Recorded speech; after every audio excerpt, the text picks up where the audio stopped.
Good morning. So we have two complimentary presentations by Caribbean women. I'm very pleased to say that.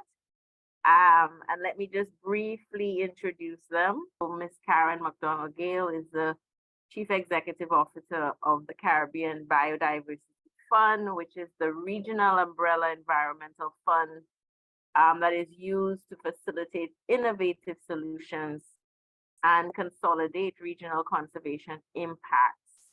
So her presentation, I imagine, is going to kind of frame the blue economy for us in terms of how they facilitate conservation in the region, and ultimately, I think, funding for the blue economy in the region. And let me just also introduce the ensuing speaker, which is Professor Judith Gobin.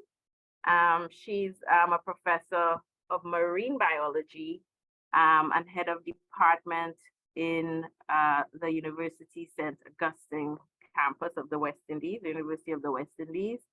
And she looks at Caribbean deep sea biodiversity, marine invasive species, marine biodiversity, soft bottom sediments, etc. And I happen to know that she's actually, I think, involved in negotiations on behalf of the region of some of the legal instruments that will ultimately are about this, the law of the sea. I think it's the BNJ Treaty, which I think you'll explain a little bit more during the course of your presentation. So I remember yesterday, some of you are legal experts. A lot of you are from ministries, and so these issues will be very familiar to you, and so I'm sure that you're going to enjoy today's presentation. So over to you, Karen. Welcome, and over to you. Thank you, Jan, and thank you to everybody. First, I'm glad to share this presentation in the stage with Judith. We've just met, but I'm sure I will be learning and hearing a lot more from her. And to give you my Caribbean credentials, so I'm Jamaican, my mom is Trinidadian, and I did do some studying in Antigua and Barbuda. So I travel the region well as with the work that I will tell you more about in the upcoming slides. So I'm very glad to be here.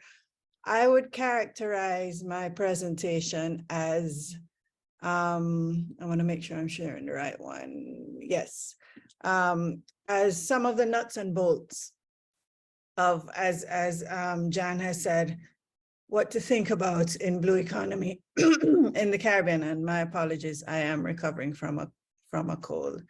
So let's go into the discussion first in terms of my background and the work that the Caribbean Biodiversity Fund focuses on. We talk about sustainable blue economy. So much more than having a discussion of what blue economy is. We all know economies and the range of possibilities of what economic processes are, what we are trying to calculate. But what makes it useful for us long-term, what makes it sustainable, and thinking through processes at the stage that we are at in our development or our evolution that talks about sustainability from the onset, so that we make sure that we are accounting for and thinking through the generational discussion that always comes up in a discussion of what is basically, if you could say, use or exploitation of a resource and an industry. And it's very important, as I often point out, that we acknowledge the level of involvement, and I'm sure maybe you got some of this, but the level of blueness of the Caribbean in particular. The blue is our exclusive economic zones, and the green, are our land areas. So we are small island states, but we're large ocean states. And it is very critical that we remember that we advocate for that. You will hear, those of you who have followed negotiations, the continuing discussions of our value as large ocean states. And this will continue to come up as one of the other discussions. The other reason for this map, though, is to also demonstrate the number of countries that we are dealing with in a small space, the number of many independent, mostly independent nations that have governments working in these areas. And for me and the work that I do, it's a challenge. And I'm just dealing with giving money to conservation and as an NGO. Having those discussions with governments and having that negotiation and partnership is always something that's been a challenge for us in the region, and for us to work together to figure out what makes sense as a region is going to be the key to the blue economy discussions going forward. There have been many, many papers, and I'll share some at the end, and I will share in the reading group on what ocean benefits there are, and particularly in the Caribbean context. I presume you've had some of these, but I'm happy to go back into them in further detail. But sustainable tourism, of course, ocean renewable energy, fisheries and the fishing industry. We've heard and been talking a lot more about marine bioprospecting, what is out there in the marine space for value, and that we may need to think about how we use it. Coastal and shoreline erosion protection, carbon storage and sequestration, and of course, how the shipping industry in the region and how it is using already as probably, apart from tourism, one of the major sources of use of the blue economy. So let me tell you a little bit about the Caribbean Biodiversity Fund and the work that we do, and then hopefully I can pin it back to some of what I've just talked about in terms of possibilities for blue economy in the region. The Caribbean Biodiversity Fund is an umbrella environmental fund. The idea of our structure is that it is flexible, it's innovative. We are a non-government organization, and we are aiming at figuring out resource mobilization, long-term solutions, perpetual solutions, what we call sustainable finance mechanisms for conservation in the Caribbean. We are doing that through what we call the Caribbean Sustainable Finance Architecture. The idea behind that is creating, as it says, this structure, this framework that can find paths in any way we decide to do work on conservation financing. So far, as you can see, our major donors have been multilateral or bilateral governments. This is because our major funding, our initial funding came from the German government, and we've had other such partners. And we have 3 major programs operating now. Oops, sorry, I'm looking at 2 screens. Yes, we have 2 major programs operating now. In conservation finance, which is our core, we have an endowment fund, which means we have funds sitting that we pay on the interest to countries of the Caribbean as listed in the green and yellow below. And the green and yellow represent the countries in the Caribbean. Green have already national conservation trust funds that we've helped to establish that are receiving funding from the Caribbean Biodiversity Fund as only one source to do work on conservation in the region, using and hopefully finding others of these sustainable finance mechanisms. You can see we're at 11, and the 12th, Cuba, we all know will take a little bit more work to design. The other idea of these national conservation funds is that they are hubs for other types of sustainable finance mechanisms and designs, and to play that role of regional down to national level in implementation and on the ground activities. So we are very pleased with where we are so far. We're 10 years old, and the design that we are hoping helps to create that octopus, that spider that has arms that reach really to the ground in the countries in a way that is useful to the countries, and that is not dictated from too high above the level. We've also added to that 2 sinking funds, 2 facilities, one that is focused on ecosystem-based adaptation or nature-based solutions to climate adaptation. And we will be launching this year our circular economy facility, which will focus on the idea of very similar and in parallel to blue economy, what makes sense to do in an island for continuing usefulness of product, reuse, and of materials, and all of those factors that you would have heard mentioned in many other settings.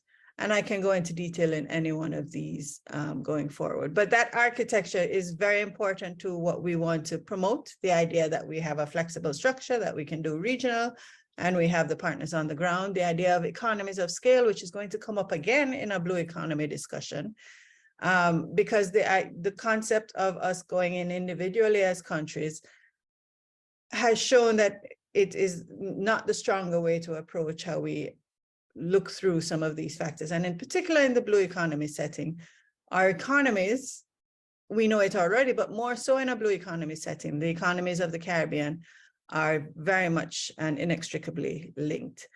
So we have thought through some of those items, and what we've done is also designed very specific projects, more traditional, as we would call them, projects to help with the design and the build out of blue economy ideas. We are doing this in partnership with a number of Caribbean partners. Again, the idea being we should work together and collaborate on ideas that we're pushing forward and make sure that we're doing it together. The first is the Blue Economy Financing Program, the idea of finding sources of sustainable financing within the blue economies of the Caribbean in a way that makes sense, in a way that is useful and that can be replicated for us throughout our Caribbean sustainable finance architecture.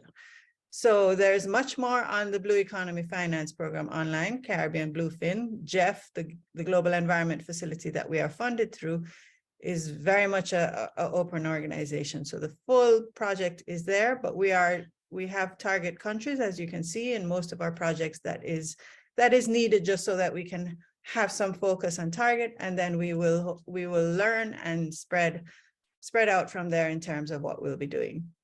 And one of the areas of focus is the idea of financial mechanisms. This diagram is from the Conservation Finance Alliance. I will also send you information on them. And the idea of the possible financial tools that exist generally, both terrestrial and marine. But it gives you a sense of what we've thought about and also what's possible. You can see where it says ease of implementation, and it goes up a range, and then ease of and the actual projects and how easy they are to roll out. And what we did for the Caribbean Bluefin project was to narrow that down a little more and ask of Caribbean stakeholders what finance mechanisms would work in the blue economy context in the Caribbean. And you will see the types of finance mechanisms in the furthest column to the left: technical assistance, MPAs, marine protected area, self-financing, voluntary contributions, and really designing standalone products that a bank or an investment entity could use. And then you will see we broke it out more into the specific types of finance mechanisms: a blue carbon economy, a technical assistance facility, a marine protected area. Sorry for the acronyms. You all know we live in a world of acronyms here. A marine protected area special purpose vehicle, the idea of designing something that targets how funds get to a marine protected area specifically. Tourism enhancement funds, which occur across the region, corporate social responsibility, and then those specific products, the idea of a digital payment app for marine protected areas. For those who know the Tobago Keys, that is already happening. And the idea of a bank helping us by having a blue credit card, that if you have this credit card, some percentage of the membership of the credit card goes directly to either the CBF or a National Conservation Trust Fund. Of those 7 ideas, we have 3 moving ahead really well: the blue carbon economy, which I'll tell you a little bit more, facility, sorry, which I'll tell you a little bit more about, and the blue credit card system. We've also talked very well with the tourism enhancement funds, but again, tourism enhancement funds in the region mean different things in different countries. What we did was go through a process of really trying to figure out which of these are worth going forward with in a short term, those low-hanging fruit. How do we determine the lowness of the fruit and how it's hanging? So we did that process, and as you can see, blue carbon facility came out on top, as well as the idea of the blue credit card and the digital payment. And we went from there to build out what it means to have a blue carbon facility. And indeed, I will have to step off this call right after my presentation to go to a meeting that is discussing a Caribbean blue carbon facility and what it means for the region and how it would work. And both the high end discussions on how do you determine a carbon credit facility for the region, a blue carbon credit facility, is it possible? What's needed? What are the costs? Do we have the skills? Those kinds of questions. And then, as I always jump back to, the practicality of getting it to the persons who need the funding from such a facility. And hopefully that's where myself, the CBF, the Caribbean Sustainable Finance Architecture comes into play. You can see from this diagram, which I'm not going to go through, you will have in your packages, that it is not a simple process. Just for example, for a blue carbon facility, so much is happening just to get to the point of getting funds to a National Conservation Trust Fund, and more so to projects on the ground that get the results that we're looking for. In the end, all that we're doing in terms of blue economy is trying to figure out how the people of the Caribbean, the citizens of the Caribbean, can make use and can benefit in a way that's sustainable from the blue economy. And certainly that is the focus of what we want to think about in the Caribbean Biodiversity Fund.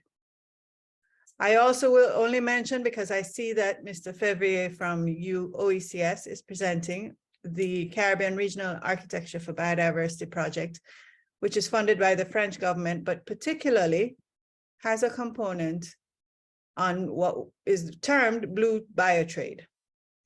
And the Organization of Eastern Caribbean States for a while has been working as a region to determine the value chain with the partners mentioned here, to determine the value chain of a number of our products, our blue products already. And we are going to be working with them to develop more the program specifically on blue biotrade.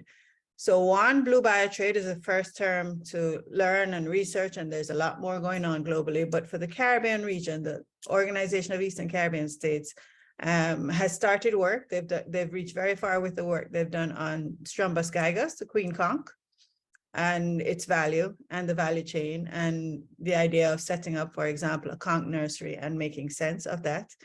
And with the funding that they will receive from the CBF and the government of France, they will now move to CMOS as the next area of focus on determining the true value, what makes sense in terms of sustainability, but also in terms of making profit and creating livelihoods from the CMOS industry, some of which we already know is happening very strong. And I understand there are CMOS entrepreneurs on the call. So I look forward to hopefully hearing that this is making sense. And then moving on to formalizing in some ways, making sure that the industry that we develop, again, contains and consists of sustainable aspects to the work that we're doing, and that there is the idea and the concept of conservation in the work of the CMOS sector going forward. So that's a lot, that's some of what the Caribbean Biodiversity Fund is doing. What I would say is we're also continuing to explore, and that is because there is so much still going on. The blue economy, in some of the research you'll find, is still a topic for discussion, whether we should focus on blue economy, what it means to be blue economy, is there blue washing, all these kinds of questions. And I encourage you to read around the topic. I think there is much to be discussed.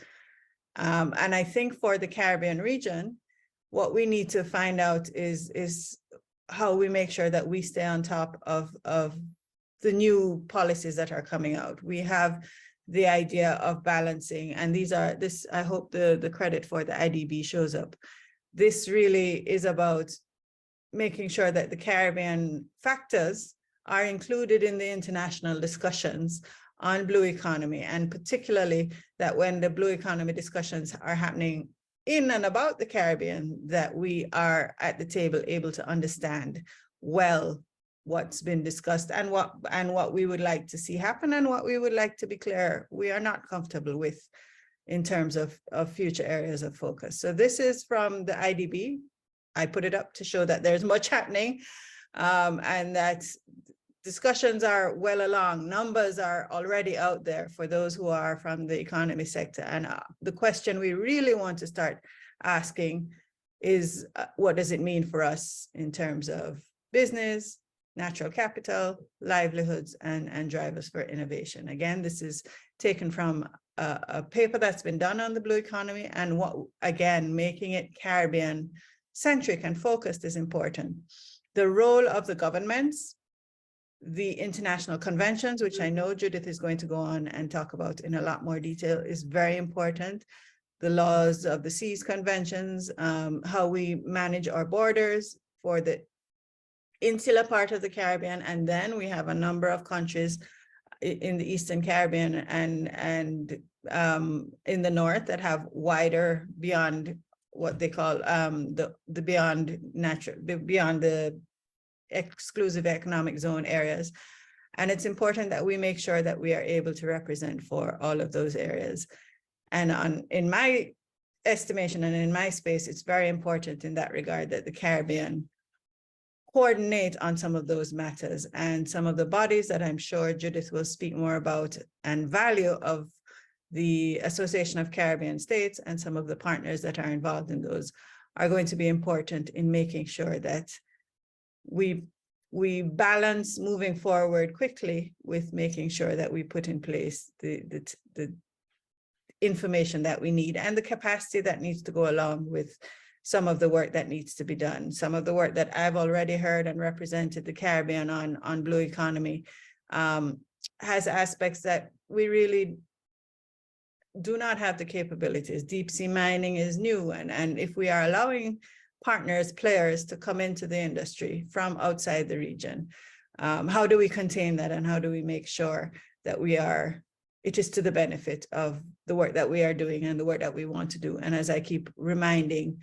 the idea of the precautionary approach and the idea of conservation and sustainable blue economy, which is where I want to make sure that we go back to in our discussions. At the end, there is blue economy. We all know there is value in it. It's a growing industry.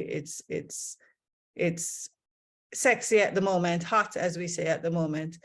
And how do we make sure that what we do and what we get from it in the Caribbean region is something that can be useful to us beyond the period of time when it is sexy, because we all know that there is a cycle to some of these aspects. So this has been an excellent start for today's session. Thank you so much, Karen. I know you are running off to represent the region, and good luck with that. And we feel very fortunate that you spent some time with us. So as Karen said, she is going to make her slides, and any articles or papers you think would be useful available, and Claudel will share that in the coming hours, or by tomorrow you should have these in your inbox. So good luck, Karen, and thank you so much. Thank you. I will try and stay on and listen in as much as I can. Thank you all. Thank you so much. So over to you, Professor Gobin. Thanks for listening in. And great to have you. Okay, just checking that you're seeing my slides. Yes, first one. Great. Okay. Good morning, everyone, and thank you very much for the opportunity to speak to you again in this forum. I did a lecture last year, and this one is slightly different. I'm really glad that I've come after Karen, because an excellent presentation, and there's of course a lot of overlap, because of course that's what it's all about. It's this huge idea of the blue economy, and what I agreed to do was use Trinidad and Tobago as a case study, simply because I think for all of you on your different islands and territories would appreciate the significance of the different types of legislation and the appropriateness of legislation as well. So just going straight into it, I always like to start off my talks to remind everyone that the blue economy is not new for us islands and Caribbean territories. So I really get a bit upset when I hear global people talk about this new blue economy. It's actually not new for us, because we have already been, in fact, we are predominantly blue activity and blue economy that drives our economies in the Caribbean, of course, with fisheries, shipping, tourism, and so on. Mangroves, we've just heard about mangroves as well, coastal protection, habitats, coral reefs, ecosystems, and so on. From all of these ecosystems, we have derived benefits, we have derived financial benefits, and of course, provision of services like foods and so on. So it's not new to us, but what is really what we have to now think about, and Karen made the excellent connection with the blue carbon sequestration. It's the renewable energies. These are the new areas that we are thinking about, and that's being talked in the public domain. And I have a list of other things there as well. Renewable, well, I mentioned that already. But I think we must remember the key word is that these things within the blue economy, they must be sustainable. And that really is quite a tall order, sustainability on its own, as everyone should be aware. We want to be able to preserve or keep these resources in a way that they continue to generate the products that they have been generating for years. We want to keep them in that state. We want to use them. Yes, we don't want to lock them up. We want to use them, but we want them to continue to generate the resource supply, as it were. This is what is really known as the resilience, as it were, of ecosystems, our coral reefs, our mangroves, our seagrass beds, our just the inshore waters, fisheries, and so on. So with all of these proposed activities, really, some new and some not so new, it's all about sustainability. Quickly, just to remind you some of the key sub-themes, and the reason I bring them back to the table is to remind you the whole idea of blue economy, and there are various sectors within it, but they are very good and very appropriate sectors to it. So this I've taken from the Kenya conference, which was held in 2018. Keywords: creating economic growth that is inclusive and sustainable. There we go again, sustainable. We have been creating economic growth from the blue economy already, but what we need to think about for the future and from now, it's all about the sustainability of it. At the same time, we want to include people, cultures, communities, societies, and so on. But it's a very tall order.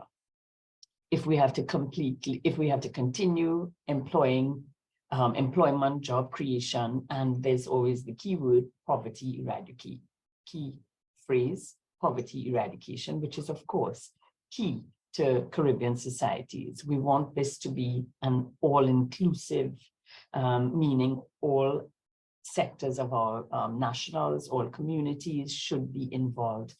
And we in the Caribbean especially, we think about a lot of the very use of the blue economy, the activities taking place in the blue, in the oceans, let's say,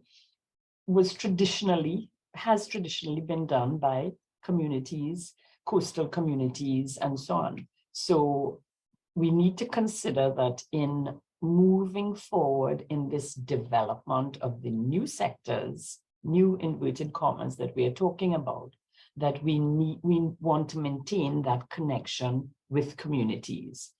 At the same time, a clean ocean means a productive and healthy ocean. I talked about resilience.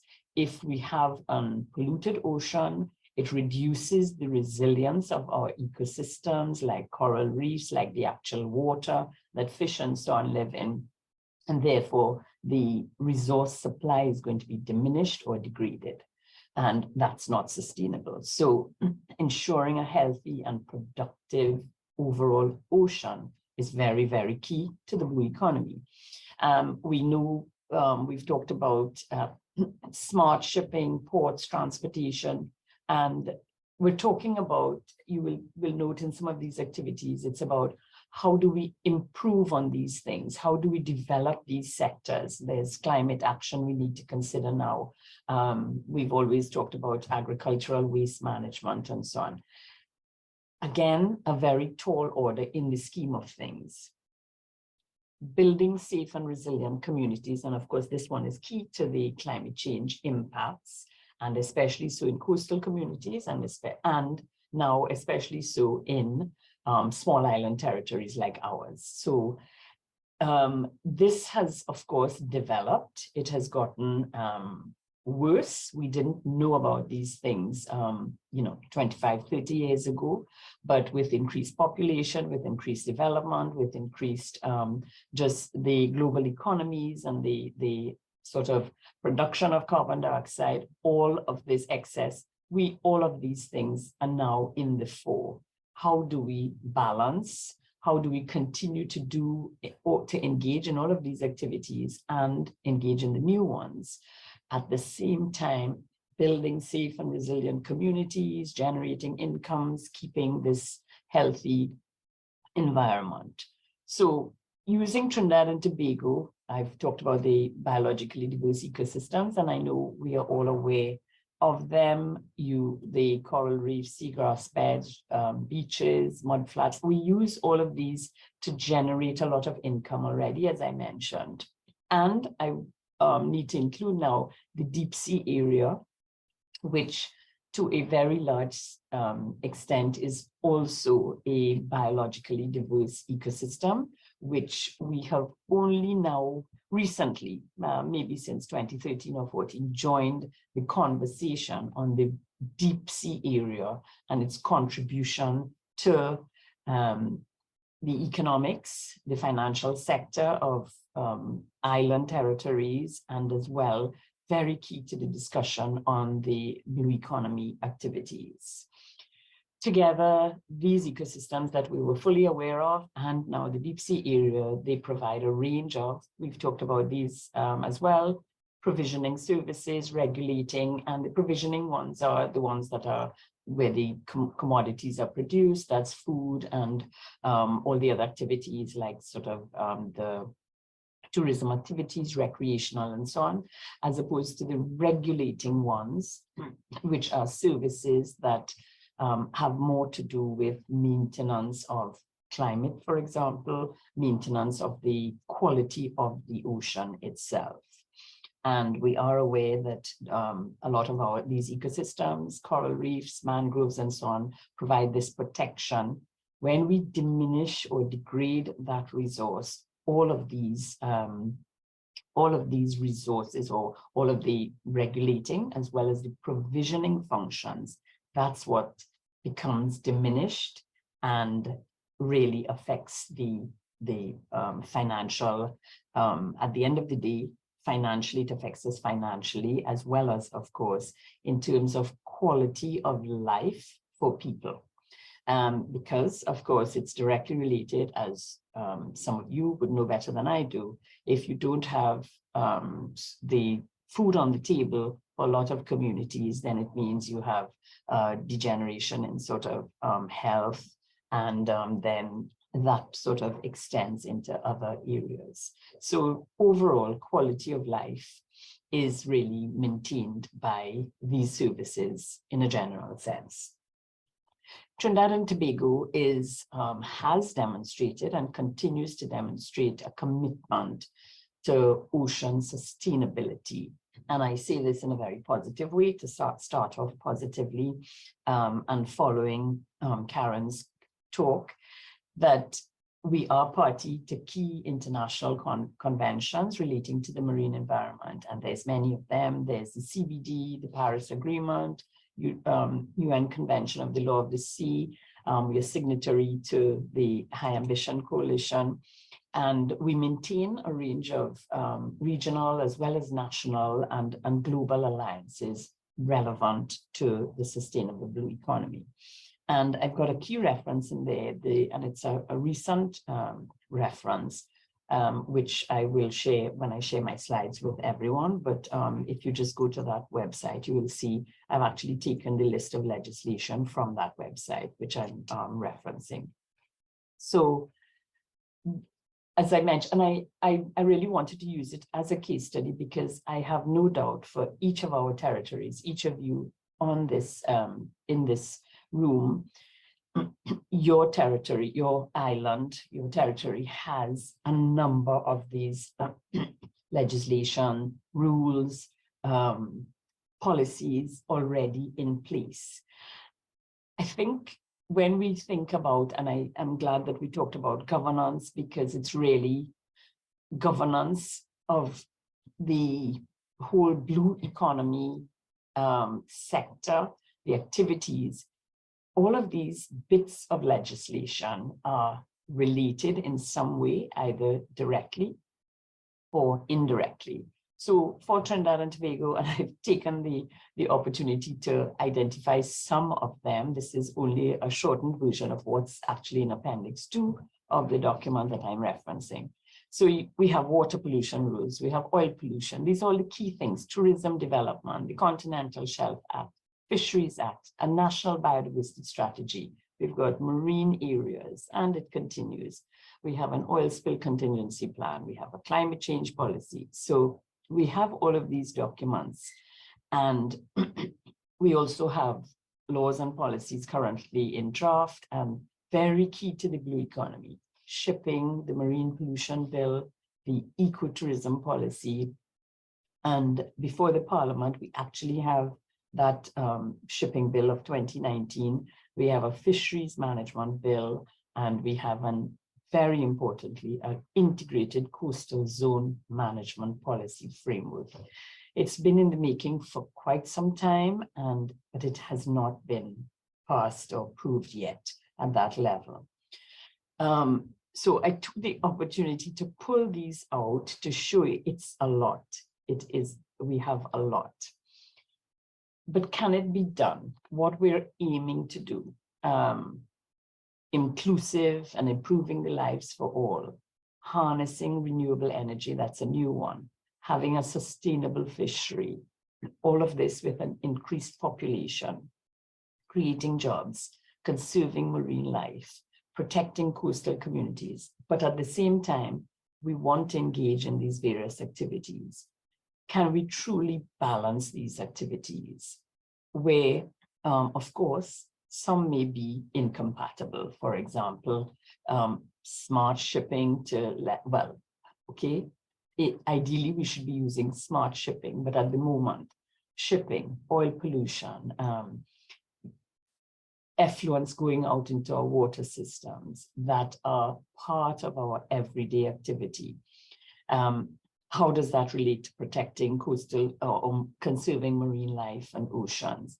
We need to tackle marine litter and ocean pollution. So it's a very tall order, but it's not all doom and gloom. So we did actually sign on to the Convention on Biological Diversity, as was, I think we met, TT has ratified it, Trinidad and Tobago has ratified it. But biological diversity is still threatened. Why is that? Because one piece of legislation may not necessarily work because of the other implications. This particular treaty, of course, is a really comprehensive one. We have committed to maintaining ecosystems at the same time as we go about balancing the business of economic development. A very tall order, but having said that, we have made progress. At the same time, with all of our territories, and for various other reasons, it may be, in this particular case with the leatherback turtles in Trinidad and Tobago, there has been a severe improvement positively severe improvement in protection of the leatherback turtles based on the legislation and so on, and in line with the Convention on Biological Diversity. But at the same time, and that would be mainly, let's say, from persons and communities actually protecting the turtles and not engaging in, killing turtles for turtle meat and so on. But the other activities, the coastal degradation, the increased erosion, the destruction, land development in their habitats, that's contributed and continues to contribute to the decline and the reduction in populations and so on. So the problems overlap. Just to go back a bit to remind you, what are these deep ocean functions and services? They're exactly similar, but we don't know a lot about it, about the deep ocean. They're quite similar to the resources that are provided by coastal zones. The provisioning services, they are fish, shellfish, there's oil and gas and so on as well. And very importantly, we have marine genetic resources, or MGRs, and this becomes key to the slide that I have on the BBNG, which I'll talk about in a minute. But the deep sea and the deep ocean provides very similar services to coastal zone, than the actual coastal zones. We don't perhaps think about it. We think about the deep ocean. That's where shipping takes place. That's where we get from point A to B when we cross the oceans. But they have very key, because it's the ocean, they have very key supporting functions, regulating services, the carbon sequestration, which we talked about. The ocean is the biggest sink for trapping carbon dioxide. So we need to maintain it. We need to maintain a healthy ocean. We need to have it detoxified. We need to reduce because it's being deoxygenated. All of these things happen because of the land-based and some impacts from shipping and so on at sea and the activities at sea. So protecting, we've always talked about protecting our coastal zones and coastal zone management. We need to protect our deep sea area as well. Interestingly, there is significant biodiversity as yet very much unknown. We estimate about 2 million marine species and about 500 billion different types of microorganisms that inhabit the deep sea. Much of which is still unknown. And just to take me back, I neglected to talk a little bit about marine genetic resources. So some of you may be familiar that, and certainly for us researchers and academics, we'd be reading a nice, interesting paper, and we recognize that some of the cosmetics that we are using, some of the drinks that we drink, some of the medicines, some pharmaceuticals, when you go back to the actual history of it, a lot, and I mean a lot, of these resources, the original material came from Caribbean material. So this is very key. Caribbean material, I mean Caribbean sponges, Caribbean corals, a lot of which we Caribbean people were not aware of. I certainly have started to look into it and recognize that because the deep sea is the sort of latest, it's the new frontier, perhaps the only frontier that's left, because we're in space already. And on that note, a lot more money is spent on space research than on the deep sea research, which is quite not really acceptable, given that we have so many resources that are generated from the deep sea, and yet there is still that great potential. So really, we in the Caribbean need to be protecting our ecosystems in the coastal zone as well as in the deep sea and the oceanic area. We still a lot, we don't know a lot, we are now uncovering. And I actually was really fortunate to have been on two of the deep sea expeditions in our area. And some of these pictures are actually original pictures, not these ones. I'll point those ones out in a minute. They are actually deep sea material from Trinidad and Tobago waters. So there is that potential. We are now recognizing new species. We got over 200 and something new species. That's new to science. So we are now uncovering and now discovering. So the potential for the marine genetic resources, which, as everyone is probably aware, pharmaceuticals and industrial agents and so on, that's the area that there is a lot of money. developing, drugs and so on over years. It's a lot of money, even if it takes time. And so key to this, and sorry, I just thought I'd really put that because fortunately, this article only came out in our local paper on Sunday.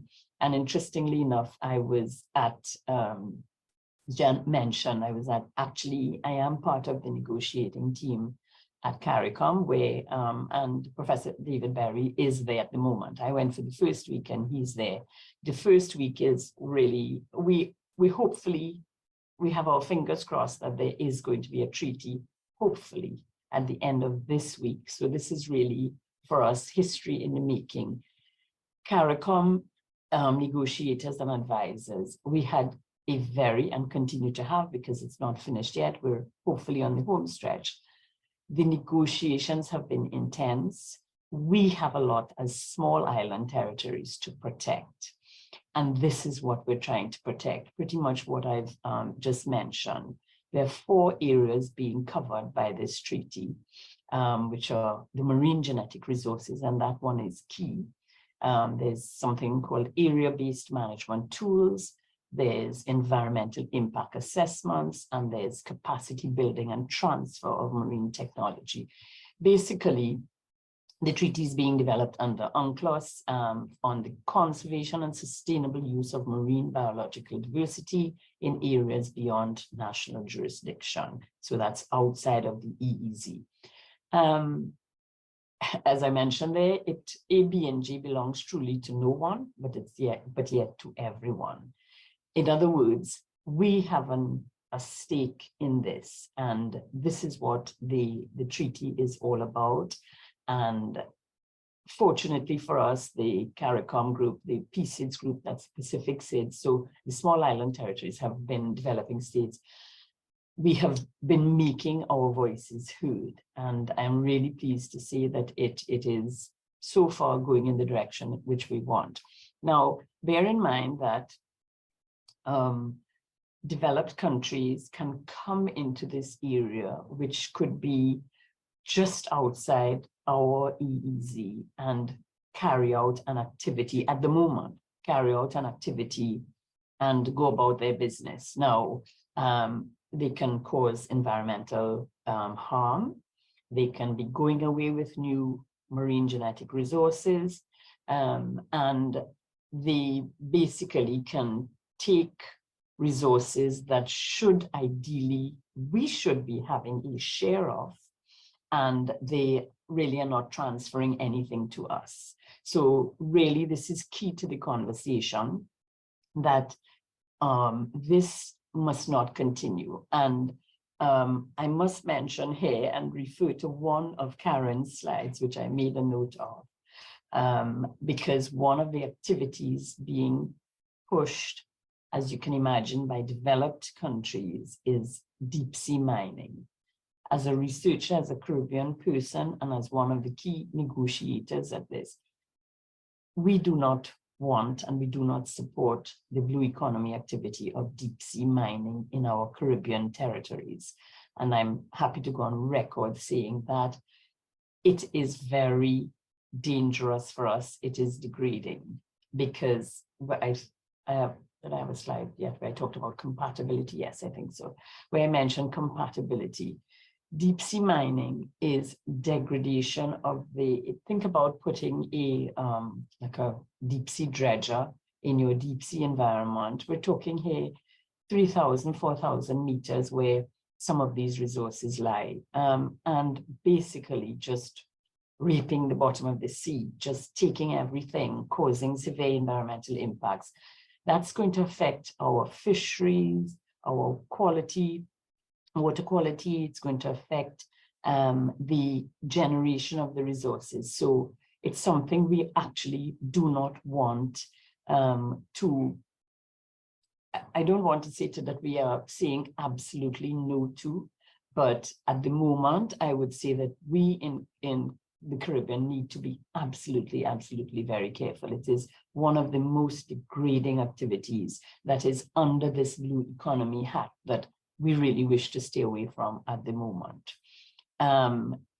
at the same time, it must all be balanced. So we must have a say in what, in the proximal territory, what is going to happen and what should happen. So, of course, if we discover, because apart from the marine genetic resources, as I mentioned, if there's a coral or a sponge, what you do is you bring it into the lab, and then you can work out the sort of sequencing, the genetic sequence of it. And it's the sequence itself that is copied in the lab. And that's really how it works in terms of new drugs and pharmaceuticals and so on. At the same time, there are other minerals like nodules that can be of value. So, and that's what the deep sea miners will be going after. It's those nodules, metallic nodules and other minerals, gold, and a lot of the minerals that are used in, modern tech, computers and phones and things like that. So it is a very valuable environment, but it needs to be protected. So with all of these various pieces of legislation, policies, treaties, and conventions, why is it not working? We heavily depend on the oceans, but we have serious environmental challenges still. Even with these policies, is it a problem with enactment? Is it a problem with enforcement? How can we improve on carrying out these new blue economy activities, and at the same time working on the new ones, but keeping it sustainable? It's difficult, as I mentioned, and yes, we have the legislation, the policies in place, but something is missing. Is it that we, and I just have that little clip there that I took where I say, the ocean is global. It's not like what happens in Vegas stays in Vegas. What happens in the oceanic waters it gets to everybody. It is a huge connected body of a number of different ocean or water bodies. So we cannot separate it. At the same time, we cannot separate one activity that we carry out in the ocean from another activity. So what is needed then is focus, and I think Karen alluded to that, focus, commitment at all levels, at a personal level, national level, regional and global, and of course, Karen did allude to it, the political will. Our governments change almost every 5 years for some of us, maybe every 10 years for other islands.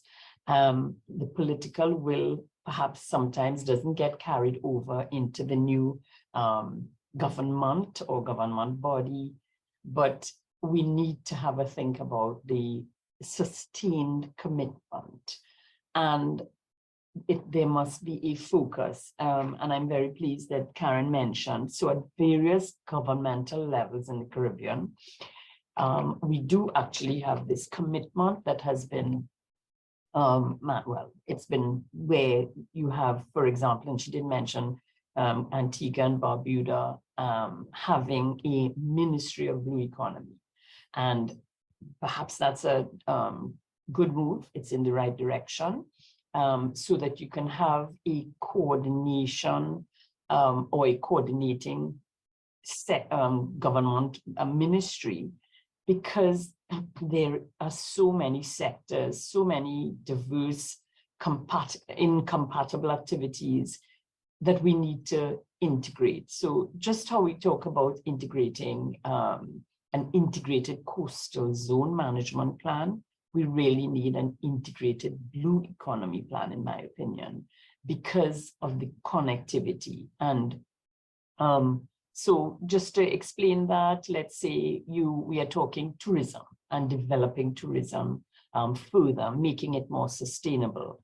But key to tourism and recreational activities at sea and in the ocean, diving and things like that, it's polluted waters, it's litter, it's plastics in the ocean. So you cannot separate those two. You cannot separate as well the fishing activity that goes that goes on in the areas that may be designated at a new tourism spot. It may be a good diving spot. It may be a good, a good area to take tourists to, but it's also a good fishing area.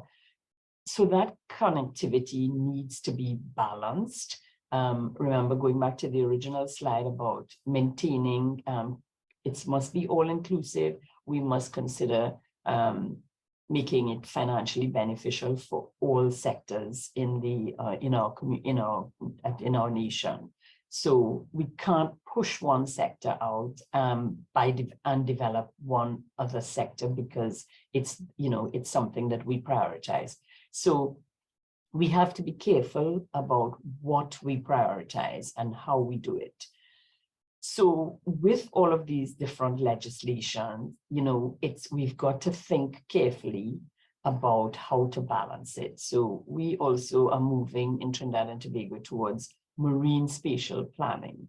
And that really is just a nice new phrase that says, how do we, in terms of location of the different activities, and again, this speaks directly to the compatibility issue.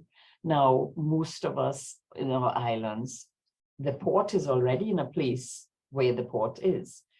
Fishing already takes place in the different areas, and that sometimes move depending on the stocks and the availability of fish, fishing ecosystems that are ripe for producing fish.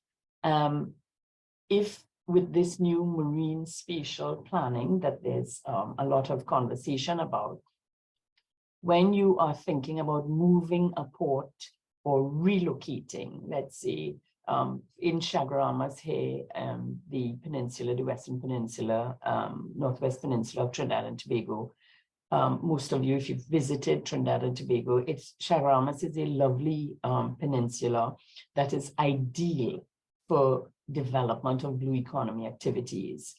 But over the last number of years, there's of course, a yachting facility, there's oil and gas operations go on there because you have refueling stations, you have some mini factories, you have now there's a sort of play park for children, there's restaurants and so on. In marine spatial planning, it may not be ideal that you have a sort of industrial type activity taking place in that coastal front. How do you relocate that? It's going to be difficult to relocate. Well, okay, it may be a little easier than actually relocating a fishing port, for example. And that actually was a very key issue that occurred when there was increased development in this Chaguaramas Peninsula. It actually was pushing out a group of fishermen in the Alcoa Alcan area in Chaguaramas, and they were virtually squeezed out. And that is happening in a number of other coastal areas with coastal development and industrial type development. They're actually pushing fishers out of their locations. So that needs to be regulated and worked into the whole, how are we going to do these things? How are we going to balance these activities? And I suggest that we focus. I don't think all of our islands and all of our territories can get involved in all of this long list of blue economy activities. I think as island territories, small islands, we need to focus on what is doable. And by doable, I mean what can be sustained, and to respond to those, the first 3 or 4 slides that I have, responding to each of those key objectives. Can it provide a better life? Can it provide income? Can it satisfy these needs? Can it contribute to having a clean ocean? Can it contribute to sustaining all of these wonderful resources that we do have and that we need to continue protecting and managing? And I mentioned here in terms of trade and economy, because that was also listed, regulations. And I'm going to use the example, for example, of fishing and imported fish and things like that. I recently had a conversation with the fisheries management, the fisheries officers here. And I thought it was interesting that during COVID, we were still having, we weren't, of course, fishers weren't allowed to go out fishing, but we were still having a lot of imported fish in the shelves in Trinidad and Tobago. And of course, yes, it was fine because it means people could eat, but that continues throughout. If we, and I use it simply as an example, if we are moving to develop, because we know fishing and fishing products are on the decline, although there is the increased fishing effort, and that has to do with general reduction in stocks.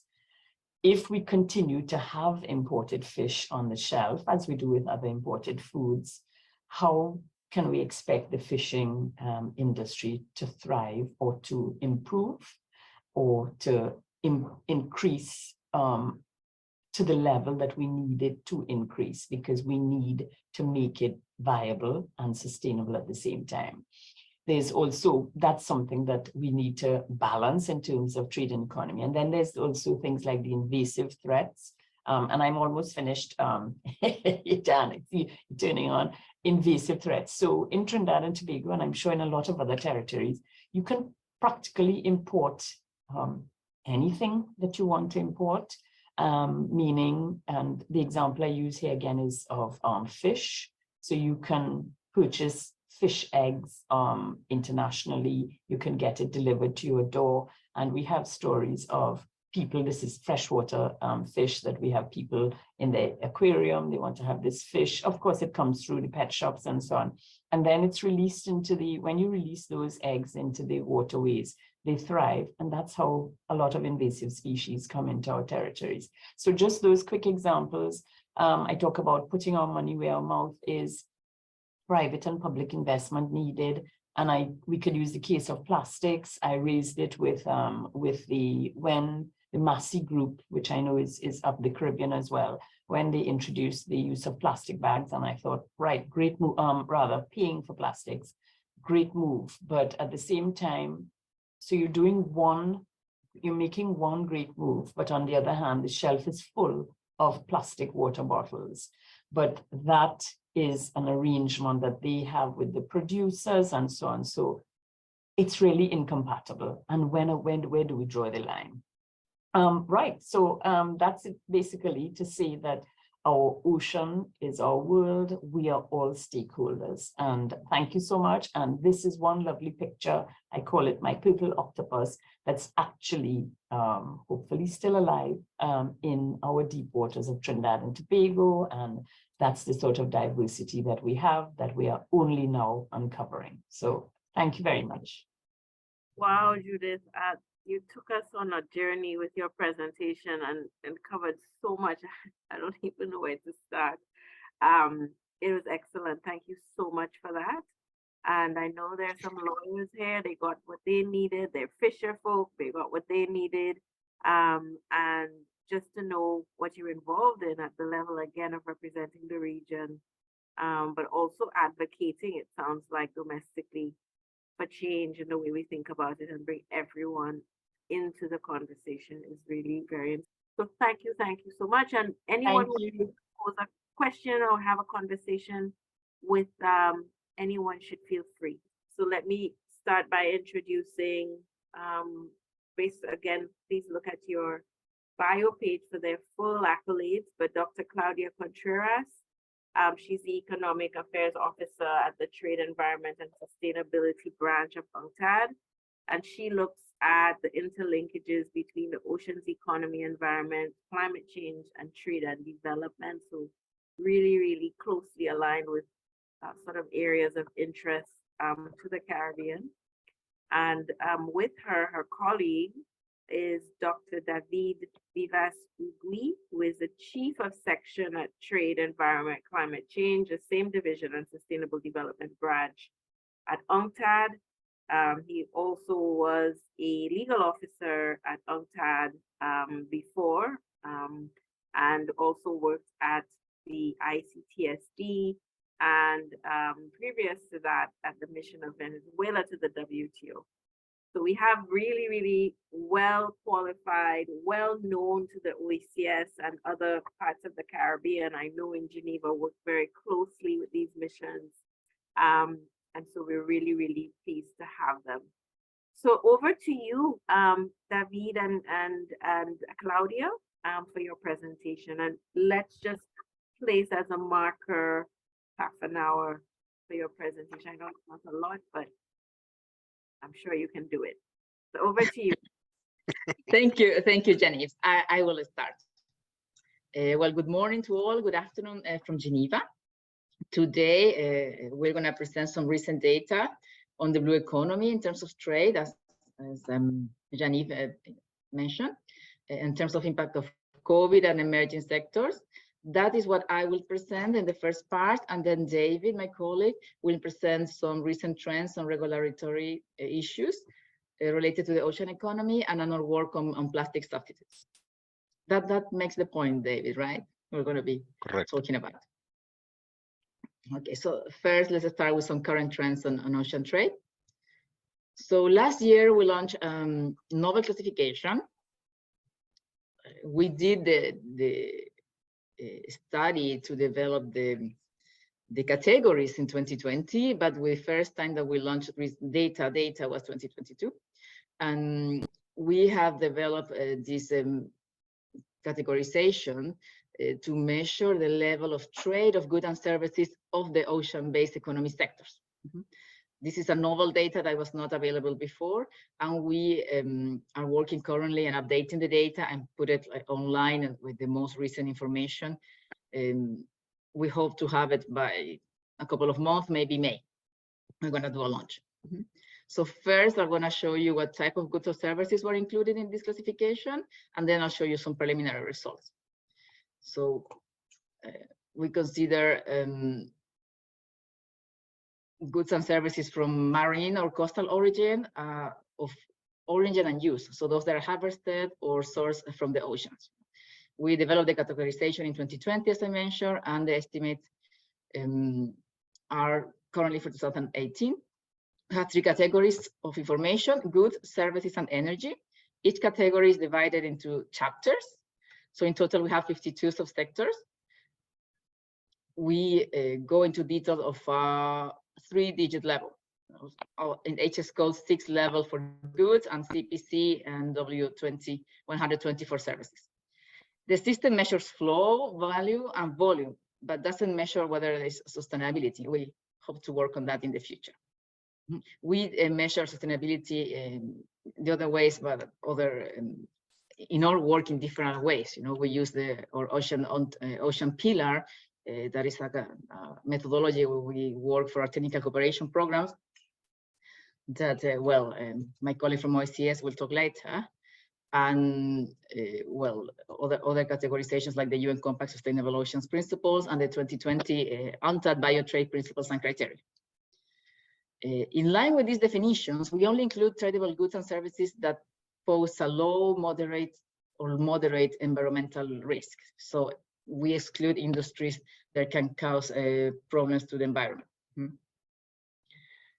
So, for example, we don't include offshore oil and gas, deep and ultra deep water oil and gas, marine and seabed mining, that type of things that are not going there. In addition to fisheries, where you can see that there's like 6 sectors of fisheries, we have agriculture, seafood processing, sea minerals, shipports and equipment, and high technology and other manufacturing. In services, we have marine and coastal tourism, trade and fishery services, maritime transport and related services, and port services, and coastal and marine environment services, and marine research. So for each of these categories, we have the codes, and we estimated based on data from Comtrade, the values. So in total, we have around 100 clusters or industries that are part of the categorization. But data only is available for 61 industries, because for some there are no codes that we can, or there's no value reported. So for 2018, we found that when we first did the system estimates, that the value of the ocean economy is about $2.5 trillion. Of these, 1 trillion is about ocean-based goods, and service is about 1.5 trillion. As I mentioned, these values are quite conservative because there is no data for a lot of the industries, and also for the ones that we have data, sometimes they're not data, isn't complete. Sometimes we have data that is not for the all subcategories. So that is important to take into account. So for sure, it's an underestimate. I'm sorry, let me see. So the most important one in terms of value is tourism, 1.1 billion. Then we have high technology and other manufacturers, 500, sea transport, 399, fisheries, 75 million, and ship ports, equipment and parts, 269. You can see the value for that. So we hope to have updated data for 2020 to include even some data related in time of COVID by this May. In terms of the main exporters, we do have data for a little bit later, 2019. And there we find that developed countries, well, China is one of the most important, and then followed by Germany and the US. And in terms of the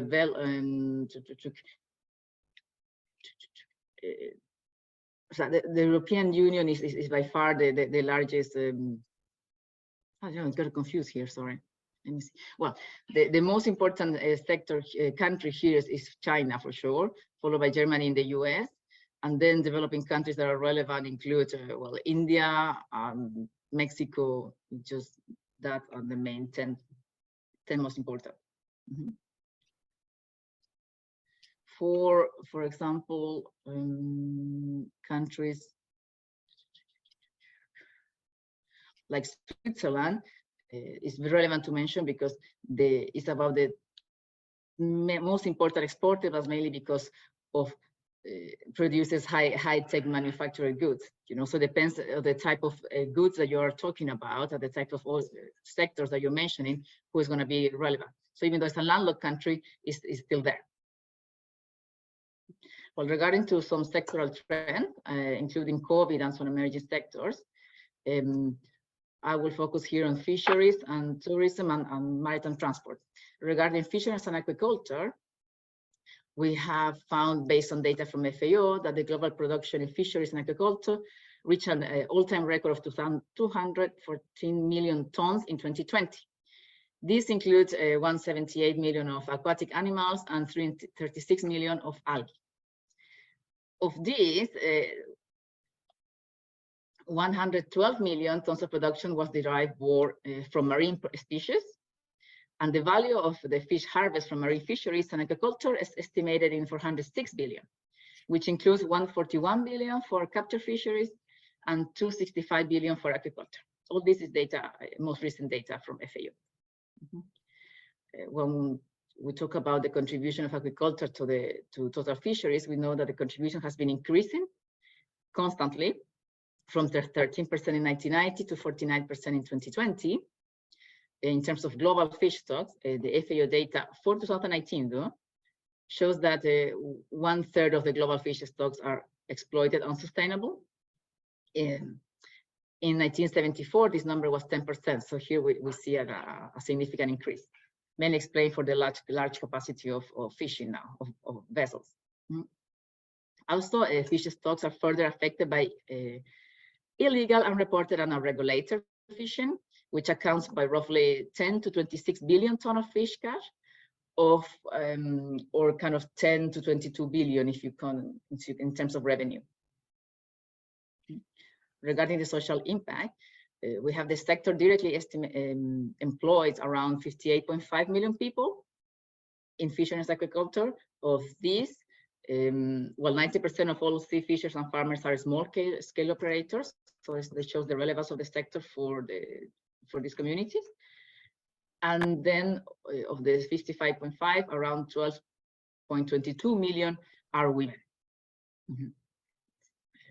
Yes.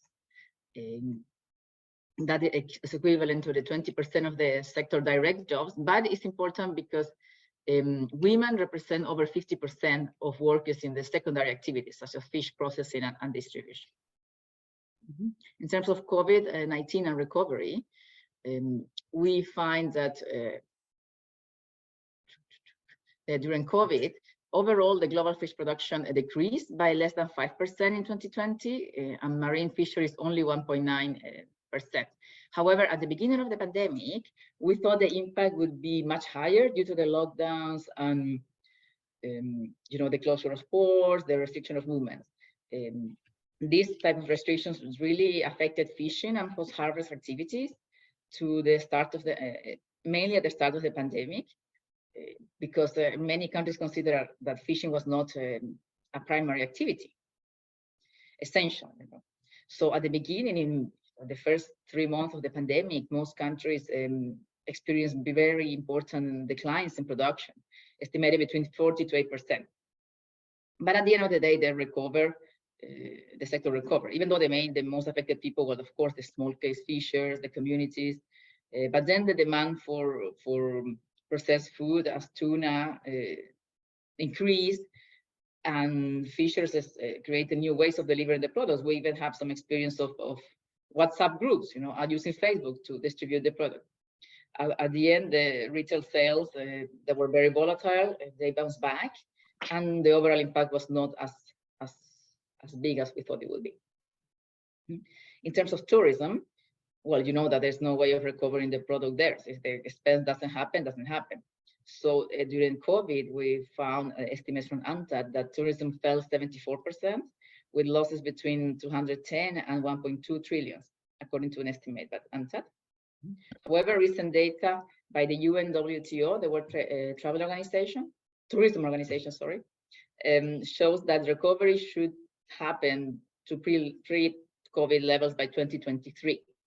Currently we have done more than 900 million international tourists in 2022, but that's still 63% of pre-COVID-19. All regions are increasing.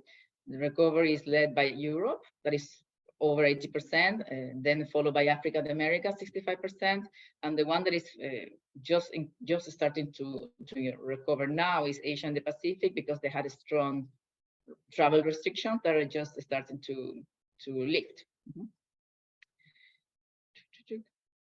In terms of shipping and maritime transport, let's don't forget that maritime transport estimates handles over 80% of the global merchandise by volume, and more than 7% by value. So at the beginning of the pandemic, maritime transports they did face temporary suspensions and disruption in the functioning, but overall these were short and limited. So then actually only reduced 3.8 the total maritime trade. In 2021, it bounced back despite the global logistic logjam that, well, my colleague from UNTAD, Jan, already explained, that resulted in soaring freight rates, a lot of port congestions, and less reliable shipping shelves. So for 22, it is estimated that an increase in 3.2, reaching 11 billion tons. So this represents an improvement overall of 7 percentage points compared with the 3.8 decline in 2020. Okay. Then to conclude my part, I will briefly discuss some general trends in terms of seaweed production, because we are seeing the potential of this sector in terms of production and value, and how it can contribute to the development of coastal communities, and mainly women in this regard.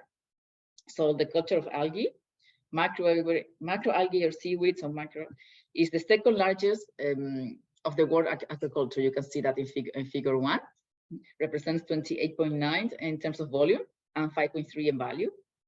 Data from FAO shows that the production of aquatic plants has increased, has more than tripled from 10 million in 2000 to 35 million in 2020. And in value has gone from $10 million in that year to more than 16 million in 2020. So most of the, almost 40% of the production is consumed directly as food. and is the main producer well, the producers is very concentrated. It's mainly East and Southeast Asia. They produce 99.5% of the aquatic plants. And the main producers are China, Japan, South Korea, and some parts of South America, very few.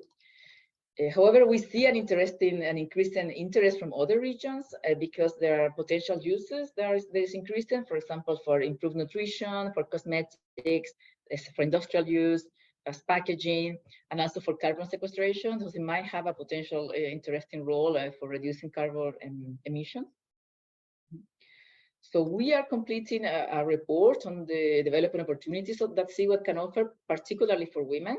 And we hope to have it before the summer, so then we will make it available for everyone. Well, that is to my part, and I'll pass over to David with the second part. Thank you very much, Claudia, very clear. I'm gonna try to speak about 3 processes, regulatory processes, of which 2 I will do an economic analysis and 1 I will go into a legal analysis. You can ask me question about both on any time, but the time doesn't allow us to go deeper. You know, in oceans economy, you don't go further, you go deeper. So let's go to the next one, please. So the 3 processes I will be speaking. Obviously, we have colleagues from WTO here, so I won't go into the legal part, but the first issue in terms of governance and regulatory trends is that we have a WTO fish subsidies agreement, very welcome, very important. We need to increase ratification. We need to address the in-bill agenda to finalize discipline, especially in relation to overcapacity and overfishing, and we need the agreement to enter into force. I will be only showing only economic evidence because I think my colleagues from WTO will go really into the detail of the legal aspects, and better they do. Then we have a process ongoing right now, finishing end of the week. We don't know if we will have a treaty. I think may finish this time or in the next session. We have these negotiations, and I'm happy that a previous speaker already flagged these negotiations on a new treaty on biodiversity beyond national jurisdiction, BBNG. And then I will make reference again only from the economic point of view of negotiations of an international legally binding treaty to end plastic pollution. I would just mention the work that UNTA is doing to support this, mainly in trade impacts on oceans economy, trade analysis. So we have the database, as we are the only ones in the world that have an ocean trade database. And we're also the only agency that has a plastic trade database all along the value chain. So we're trying to provide information and data to this multilateral process to fit in and trying to support the discussions. So let's go next. So here we have a slide, is super clear. Basically, this is fishery support according to the OECD, only OECD members. They are the only ones that record data, official data from their member states. And basically, we could see that there was an important level of subsidiation between 2011 and 13 at $12 billion. It came down due partially to the effects of WTO negotiations and also the SDG 14.6. But now we are seeing that since 2007 and 18, as the treaty was coming, some countries say, let's subsidize now before it enters into force. So you can see a rent-seeking behavior really quickly. But also, here is not only growing, our prospects is that it will continue growing in statistics for 2019, 20, and probably 21. Why? Because we had COVID during that period, so there is a lot of subsidies that were given for management, for wildlife protection, but also for income support. So we'll see how it evolves, but the worrisome trend is that even with a WTO agreement, well, again, this is only for 2018, 4 years ago, countries are still giving a lot of money to the fishery sector for good and bad reasons. This doesn't preclude on the type of activity, but for the private sector, when they receive public resources and that goes into their pocket, all the resources merge together. So they may do good activities in research and development, but at the same time, they have more resources to invest in boats, fuel, and other activities. So it has an indirect effect on competitiveness, price, and on trade distortiveness. Next one. Then if we look at we call this the list of the bad guys, but these are basically the countries that subsidize the most. Obviously, China comes number 1. China also has the biggest fleet of the entire sea. So they tend to subsidize, and I will explain that mainly for food security reasons, some links to trade, but mainly for internal consumption purposes. You have second Japan, United States, Canada with similar amounts, close to 1 billion. The EU less, but asterisk, not all EU countries have notified to the OECD, so could be a little bit bigger, perhaps close to Japan, but we don't have the data. This is what we have. Then we have also developing countries subsidizing Brazil, India, for different reasons, again, Poland, Norway, and Republic of Korea. Most LDCs don't give any subsidy to any of these activities. Next one. This is 2020, by the way, this is very recent. So here we have done an analysis, and that can be very helpful in negotiations on comparing three indicators: the amount of subsidies, which is the blue bar, second, the fisheries exports, links to trade or not, and second and thirdly, share of world catch, how much these countries catch. And again, these charts help you to know why these countries are subsidizing. In the case of the EU, it can be mainly linked to exports. There is a lot of value addition of fisheries catch in the high seas, not only in their EEZs, to process and resell. In the case of China, more interest, while exports are important, more interest, as you can say, share of the world catch is very high in internal consumption for food security, but they also are a big trader. Most of the exports are, though, aquaculture more than fresh fish. So it's a fresh fish, more internal consumption. In Norway, again, a lot of trade, not too many subsidies, but a lot of trade, and most of them are green subsidies. And then we have Vietnam, interestingly, in terms of volume and catch, Chile, India, and others. In the case of Canada and the US, if you can see, they are not the main subsidizers, but the share of subsidies compared to trade is very high. So you can see that there is a direct link with competitiveness here, even if some of the activities are linked to sustainability. Continue, then this is the overview on economics. The legal part will be presented later, and I can comment. Then second, we have a second process, the negotiations of a UN treaty on biodiversity in areas beyond national jurisdiction.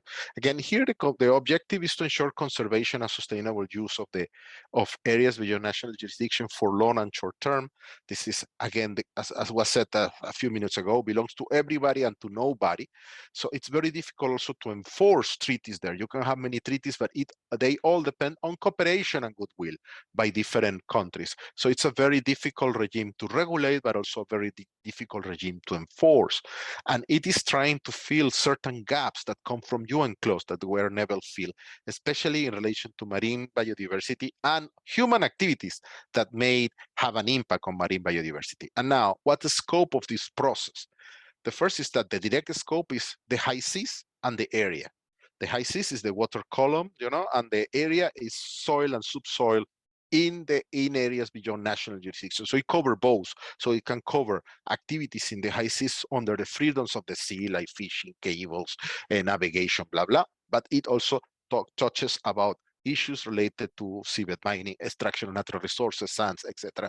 So it can have also other sources of interest there. So it can cover both aspects of the high seas. Now, it has, as I did mention already, but it's better to go here a little bit deeper. It covers 4 main areas. One is marine genetic resources, a lot of interest. Genetic resources, as you know, are biological material, in this case of marine origin, not freshwater origin, that contains units of heredity. And here we're talking about genetic information, biochemical, gene sequencing, etc. It has been regulated inland, but also in the EEZ by the Convention on Biological Diversity and the Nagoya Protocol, but it's not self-executing. Neither of these 2 treaties are self-executing, so they have to be implemented nationally. Okay, here we're talking about marine research outside the economic exclusive zone. Important to know, more than 7% of biodiversity is within economic exclusive zones, because the interaction between coast, rivers, estuaries, and seas is very important for living species like mangroves, etc., entire full ecosystem, coral, reef, etc. But there is still important marine genetic resources in the seas. 95% are microorganisms. You have migratory species, straddling species, but also you have microorganisms linked to different points, hot points underwater of geothermal nature, where life can drive even if you're very deep in the ocean. Most of the regulations there about access and benefit sharing, creation of a clearinghouse mechanism, change of information, and the benefits, if they ever come, will go to a financial mechanism to finance all other aspects of the treaty. So it's a public good managed, but also the benefits go to a fund for public good. Most of the research and development in the high seas are done by developed countries and a few developing countries with research capacity like China, South Africa, India, Argentina. There is a nice list of which are the size of marine research vessels and fleets in the World Oceans Assessment that you can take a look, and then you can see who's really doing the research, besides oil companies and mineral companies and others. Now, you have area-based management tools. What is that? Basically, these are geographical areas where again, this is in the high seas, a group of countries may decide to manage certain activities, 1, 2, 3, could be several, under certain standards to ensure sustainable use and certain levels of conservation. But the main objective is not necessarily full conservation. They will be also sustainable use. Now, when you talk about marine protected areas, you're talking about mainly conservation and sustainable use for long term, so closer to a national park, only that in the high seas. Processes are there for many countries to present proposals and submissions. They will have to respond to many scientific elements to declare an area being protected or managed, and they will have to assume the responsibility and a lot of peer review and revisions by all, because again, belong to all, and all will be called for cooperation. Environmental impact assessment. This is, again, if you're talking about sustainable use, it's essential. It's a requirement in many multilateral environmental agreements, but also in national legislation. But we're talking about impact assessment in the high seas, but also within national jurisdiction when the activity may have an impact in the high seas. As was mentioned before, connectivity is a key element of the nature of the ocean economy. So here, the requirements are very high. Based on scientific information, they can be expensive. They are applied to all activities, underlying all activities. So I was very surprised of that, because you also have the freedoms of the sea. So I want to see how that works. And also subject to peer review, scientific bodies, notifications, etc. So they can be costly. And for developing countries to benefit of the high seas, to do that may be expensive. Before I go to the last point, I would like to say that for any developing country, to be part of these negotiations and defend their interests is very important, but just consider that this needs to be done first nationally. If you don't do nationally within your own economic exclusive zone, very little you will be able to do in the high seas. For example, many countries still do not regulate marine genetic resources or do it under their biodiversity laws, but they have little capacity on issuing access and benefit sharing agreement or international certificates, recognized certificates of compliance. Let's continue. Many articles on capacity building and transfer of marine technology, state of the art, but again, the obligations, I'm tired of talking about transfer of technology, because each time I read the clauses, it's we shall cooperate, we shall endeavor, we should blah, blah, blah. So whatever you write there, it's very best endeavor, soft law, and subject to contributions by voluntary donors. So basically, it's not, well, beautifully drafted, it's not very enforceable in practice. So just be aware of that, and this is what is there, so just take care of this. I go to the next one. Sorry if I go deep on this, but in each of these, we could have just a webinar on each of those points. Now I'm going to the issue of plastics. I had a slide, but perhaps it was lost, but just to tell you that the impact of plastics at the oceans is at 4 levels.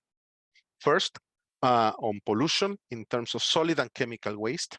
That's about 8 to 9% of all plastic pollution. Then you have it at the level of ecosystems. Again, plastic dissolving microplastics, and it's assumed and absorbed by the food web, so it may end in your fish and in your dish.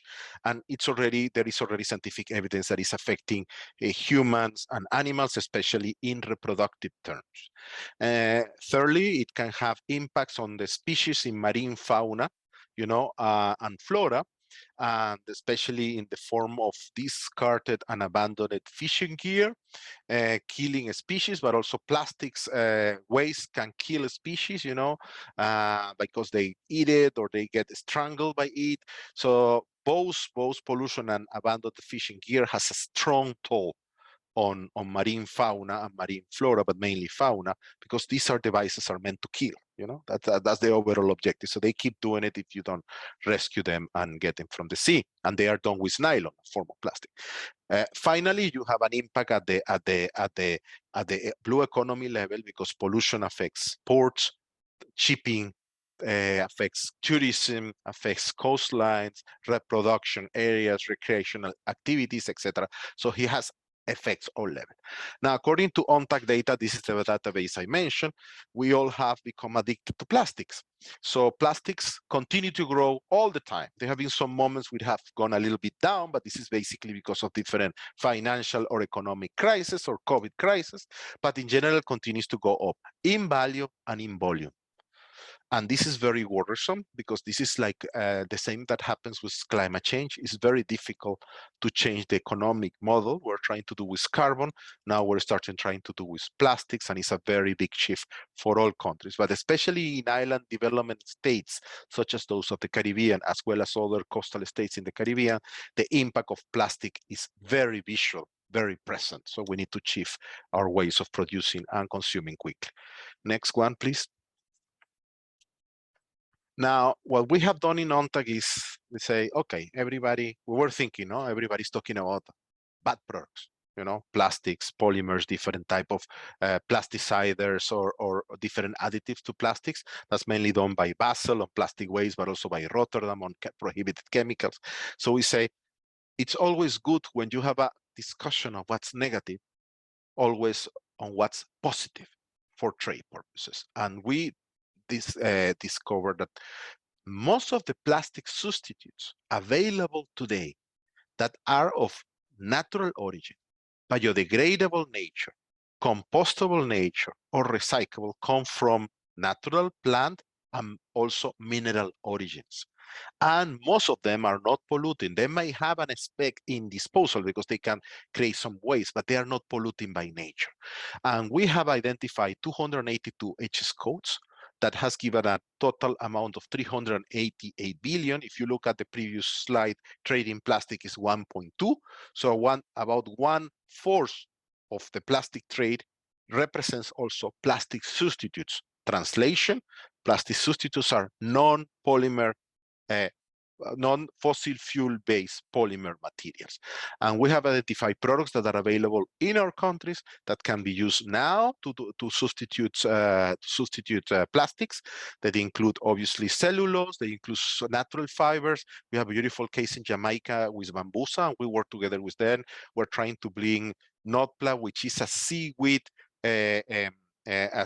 packaging that you can eat and drink, you know, to have zero waste. So we're trying to advance on identifying and start production of these plastic substitutes soon. So you have them there. So here, next one, Claudia.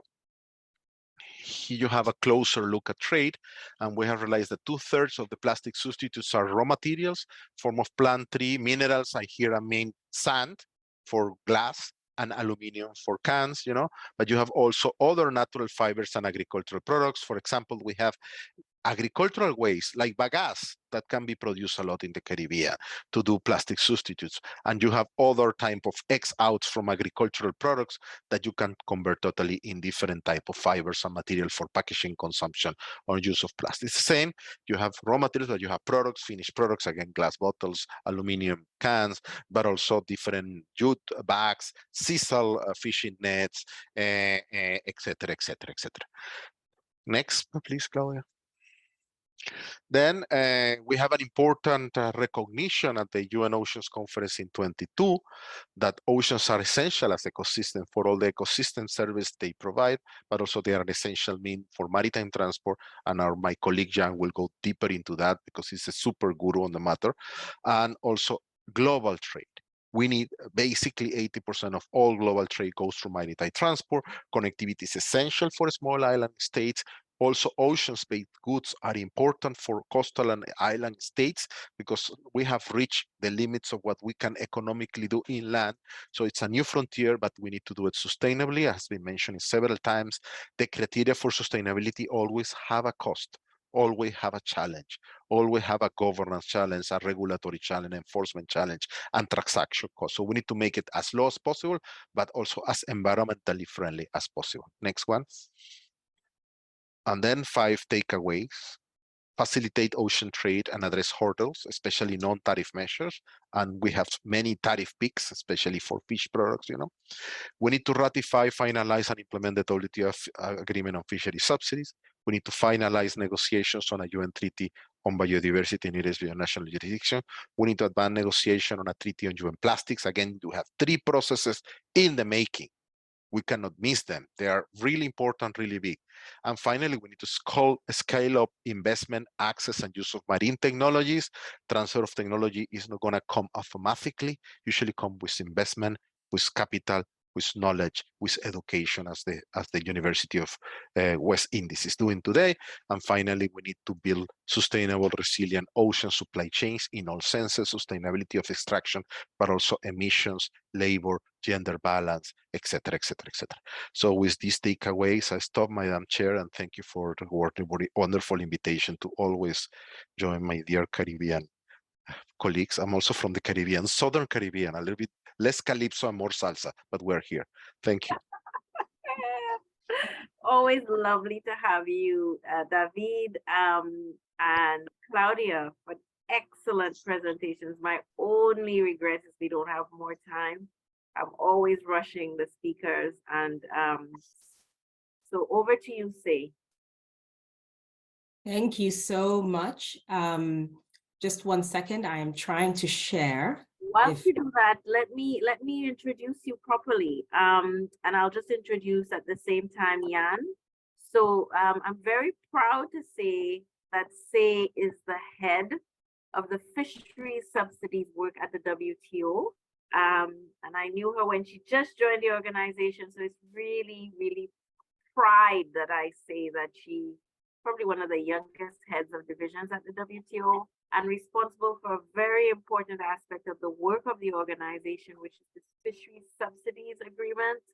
And her bio is in the bio pack. So really, really happy to have her, and always happy. I know she was recently in the Caribbean trying to get the Caribbean government officials to sign on to this fisheries subsidies agreement, which she'll tell you a little bit more about. So Say, over to you. So whilst you're also doing that, let me also introduce the speaker after you. And David made a lot of mention of what he would be bringing to the table. So Dr. Jan Hoffman joined UNCTAD in 2003, and he now heads the trade logistics branch of UNCTAD, which he's been doing since 2016. The branch generally under his directorship implements research and technical assistance programs in international transport and trade facilitation. And I know that part of a team of UNCTAD will be coming down to the Caribbean to do some work on trade logistics. So really, really also happy to have him. And as you can see, UNCTAD is very, very near and dear to the Caribbean, doing a lot of work with us. Okay, Say, why don't you start and send me the presentation? So thank you so much, Jani, for the introduction. And normally we do this course over 3 or 4 days, and I'm going to try to do it in 20 minutes. So please bear with me. And it was very good that already David gave some statistics. So I don't have to go into that. I can just go into the legal aspects of our agreement, what this new agreement on fishery subsidies at the WTO is. And we can also answer some questions at the end if anyone would like me to elaborate. Perfect, thank you so much. If you can go to the next slide, please. Okay, so today we'll cover 3 main themes. I guess the before, the present, and the after. How we got to where we are, why we have an agreement, what is in the agreement, just basically the main substantive disciplines, and what WTO members need to do now to implement what we have, including as well continuing negotiations, what we call the second wave of negotiations. You will notice that I'll have a lot of fish-related puns in my presentation, just because we try to make our work a little more fun than just the legal aspects. Thank you. Next slide, please.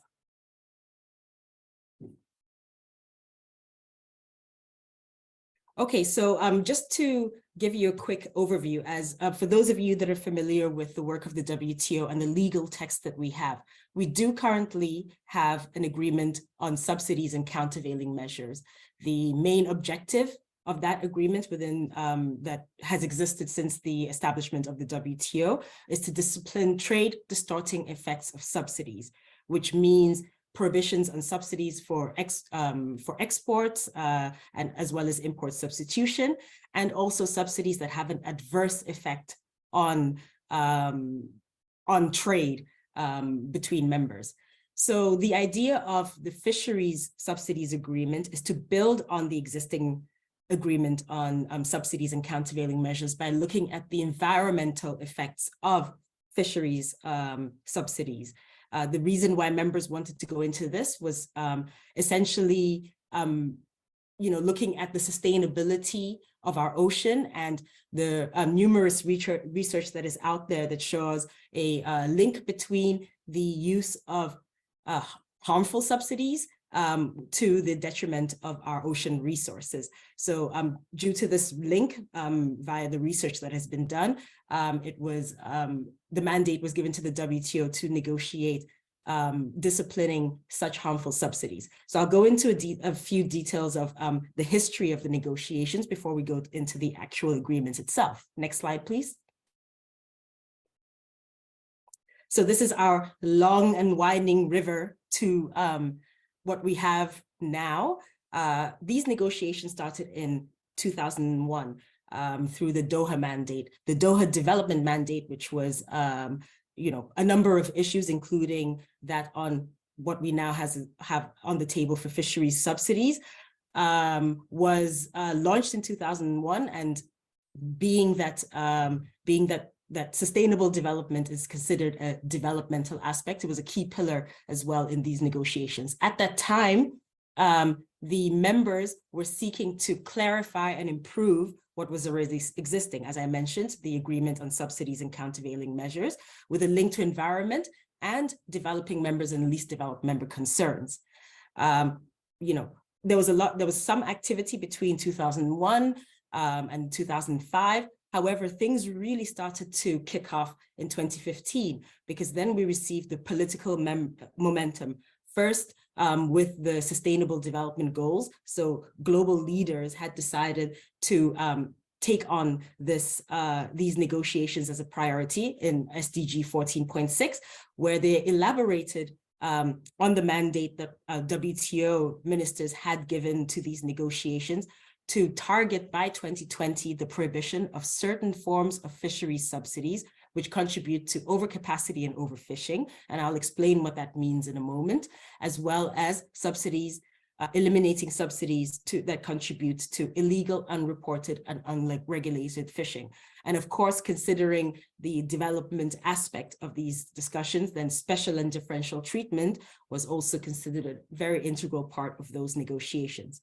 Fast forward, we had the Buenos Aires ministerial in WTO, which then essentially copy-pasted the commitment by leaders at the WTO ministerial level to basically reiterate the conclusion of these negotiations by the next ministerial conference. And of course, we all know what happened later on. There was COVID.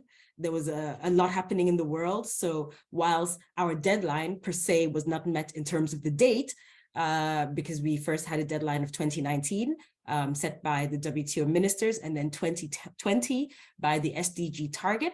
But MC12 itself, which was originally supposed to take place in 2019, kept being postponed. So at least in my mind, we met our deadline by meeting the MC12 deadline, even though it was a few years later, just circumstances out of our control. So as you know, in 2020, we had the 12th Ministerial Conference. And at that ministerial conference, we had the outcome, the big outcome on the WTO Fishery Subsidies Agreement. Of course, as I'll explain, we have a lot that was agreed by ministers at that time. However, there are also some outstanding issues and an additional mandate to continue negotiating those outstanding issues. Yeah, so as I mentioned, the outcome on fishery subsidies has been considered by many as a landmark for the WTO. So first and foremost, the WTO has been negotiating multilateral outcomes for many years. And since its inception in 1995, this is the second multilateral agreement after the trade facilitation agreement to be agreed by members.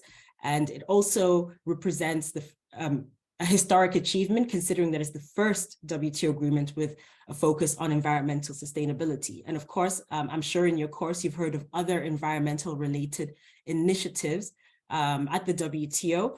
And members do see that what has happened with the fishery subsidies agreement has provided extra impetus to those negotiations, showing that the WTO can deliver on the environment and that we should continue following suit with other areas.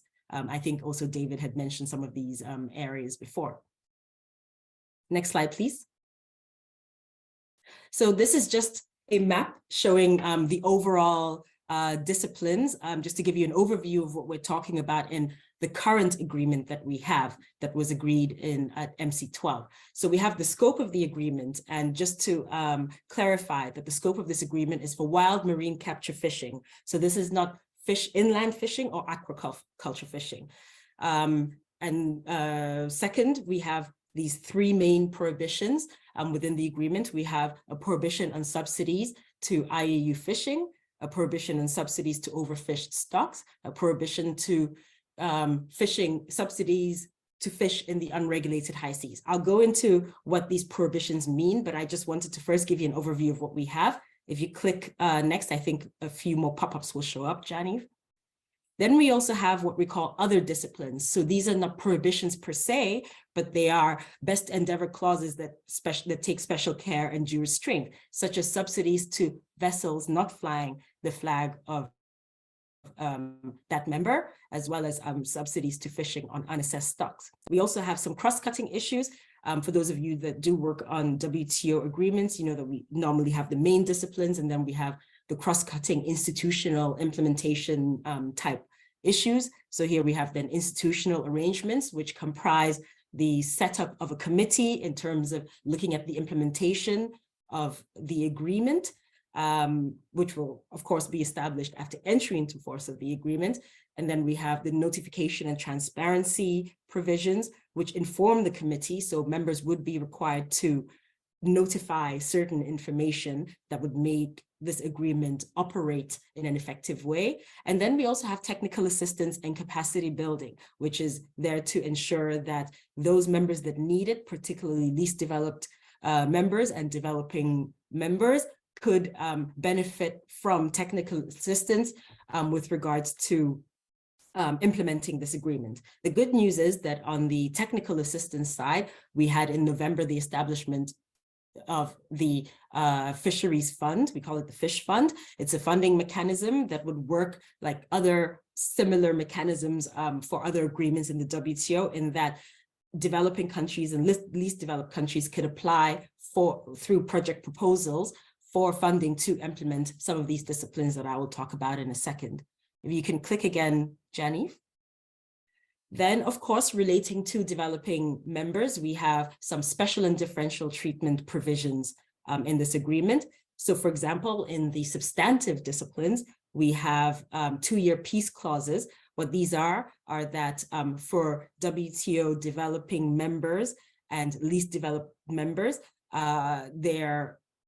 the members shall not take them to dispute settlement at the WTO for 2 years after entry into force of this agreement. It doesn't mean that they should not implement the agreement per se, but they should not be subject to discourse in the WTO dispute settlement system. Furthermore, with regards to transparency and notification, once I go into those slides, you will see the kind of information that is required.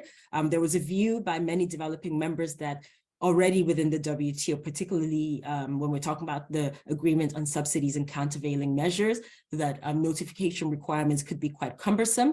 And now the additional element of the fisheries subsidies work would add an extra burden to these members. So what we do have in terms of special and differential treatment in this respect is a requirement to provide this information in 4 years instead of 2 years, which is the normal cycle for providing notifications to the WTO. Yes, also relating to special and differential treatment, we have a due restraint clause for least developed countries. So I already mentioned the peace clause for developing members in general for 2 years, but for least developed countries, then members should take due restraint in taking disputes against LDCs for the sake of this agreement. Finally, we also have some very important clauses. First, of course, that as with WTO agreements, I guess the significance of this is that it's enforceable through the WTO dispute settlement system, meaning that those members that have found that other members are of the view are not complying with the requirements of the agreement can be taken to discourse.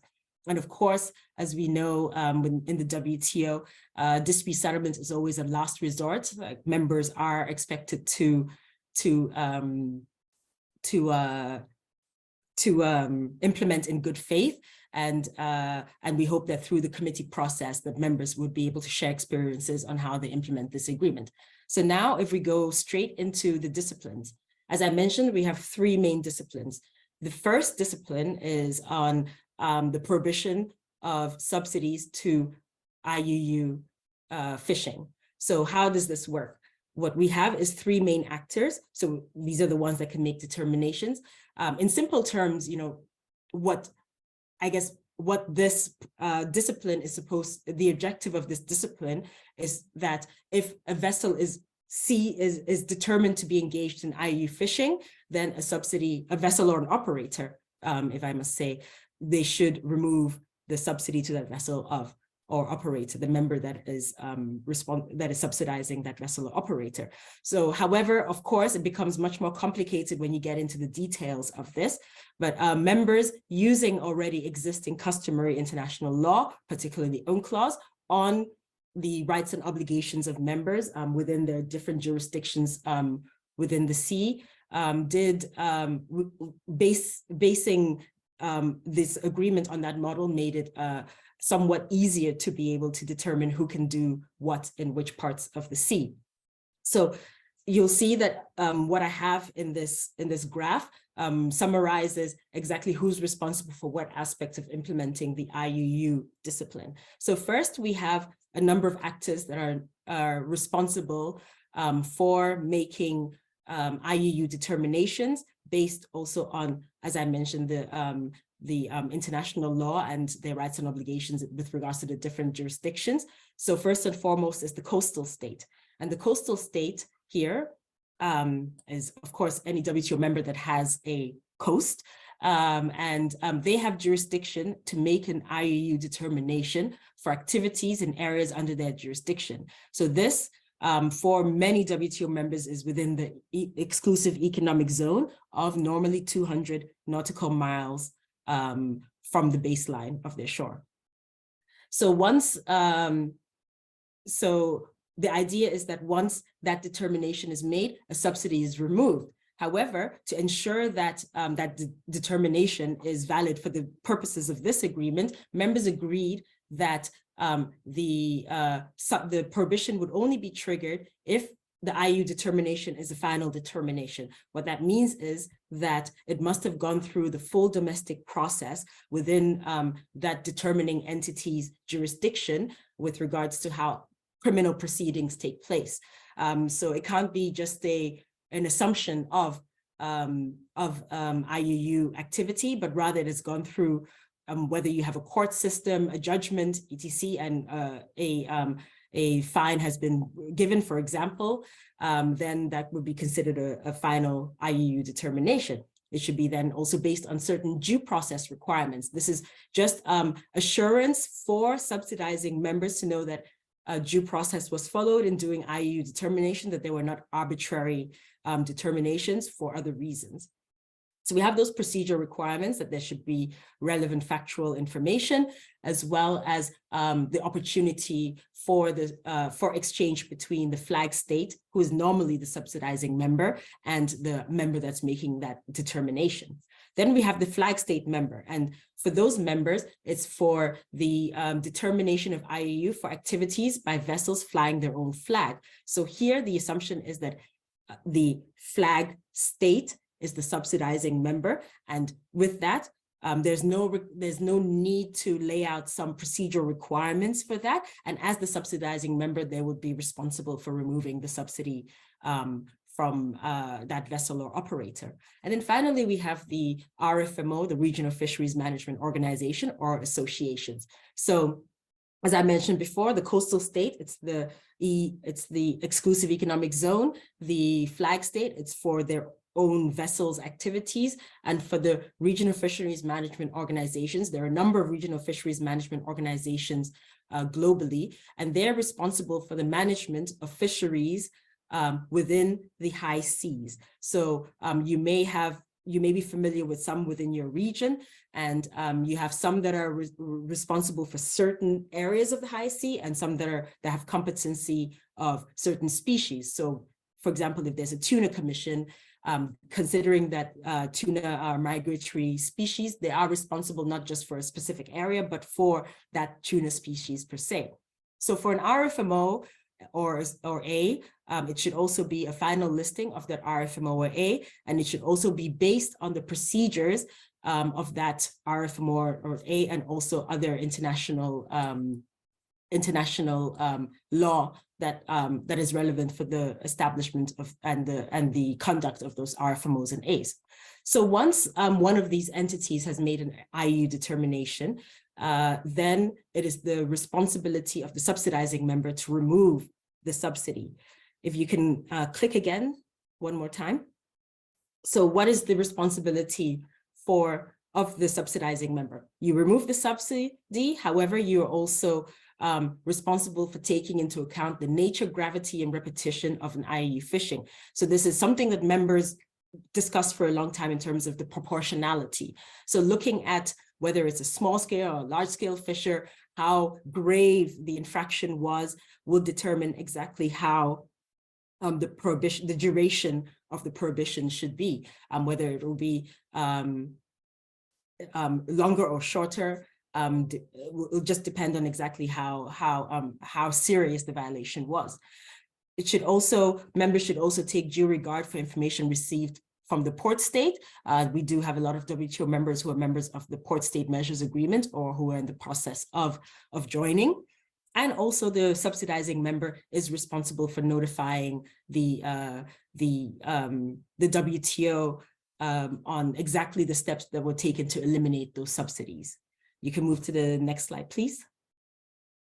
Thank you. So that was IUU in a nutshell. Sorry I'm going so fast, but please feel free to ask questions that I could elaborate later. Now we have the overfish stock discipline, the second main prohibition. And this one is... I don't want to interrupt too much, but we are running really close to the clock. So maybe, maybe 5 minutes to wrap up. Yep, no problem. So so just to summarize, the prohibition on subsidies to overfish stocks is, again, using the same international law jurisdictions that we have. We have the coastal member who then can make a determination of a stock status within their jurisdiction, the EEZ, based on science. Normally, this is through maximum sustainable yield or other reference points that are commensurate to the data available. And the RFMO for the areas within their competence. So once a stock is determined to be overfished, let's say we use tuna, for example, if they say that tuna stocks are overfished, then a member who is subsidizing the fishing of that stock must remove that subsidy. So they remove the subsidy unless they meet some fisheries management type conditions. So here, the exception is if the subsidizing member could demonstrate that they're implementing measures or the subsidy itself to rebuild the stock to a biologically sustainable level, or they have measures in place to rebuild the stock to a biologically sustainable level. Next slide, please.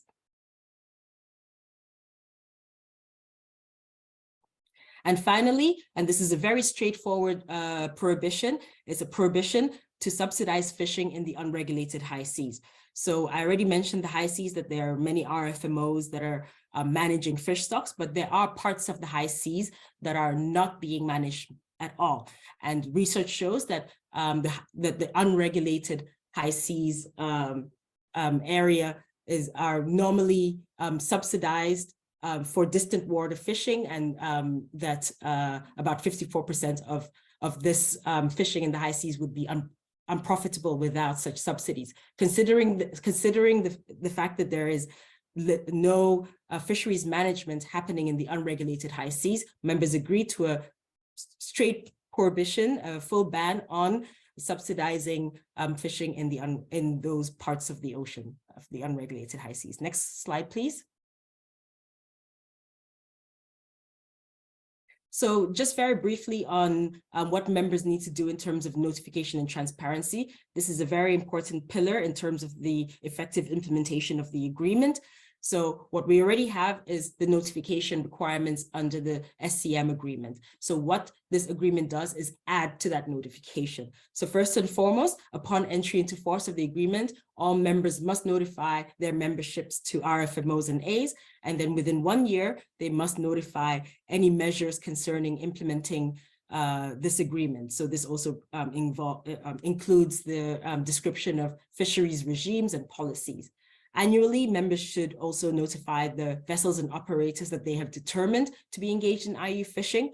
And finally, to the extent possible, because we know that this is quite scientific information in some cases and could be quite cumbersome, where possible, the status of fish stocks, fisheries management measures, fleet capacity, vessel names and numbers, catch data. You can click one more time, please, Janive. And of course, any information that is considered confidential is not required to be notified to the WTO, because we know that some information such as vessel names and numbers could be considered confidential information for some members. So finally, as well, we have some what we call final provisions.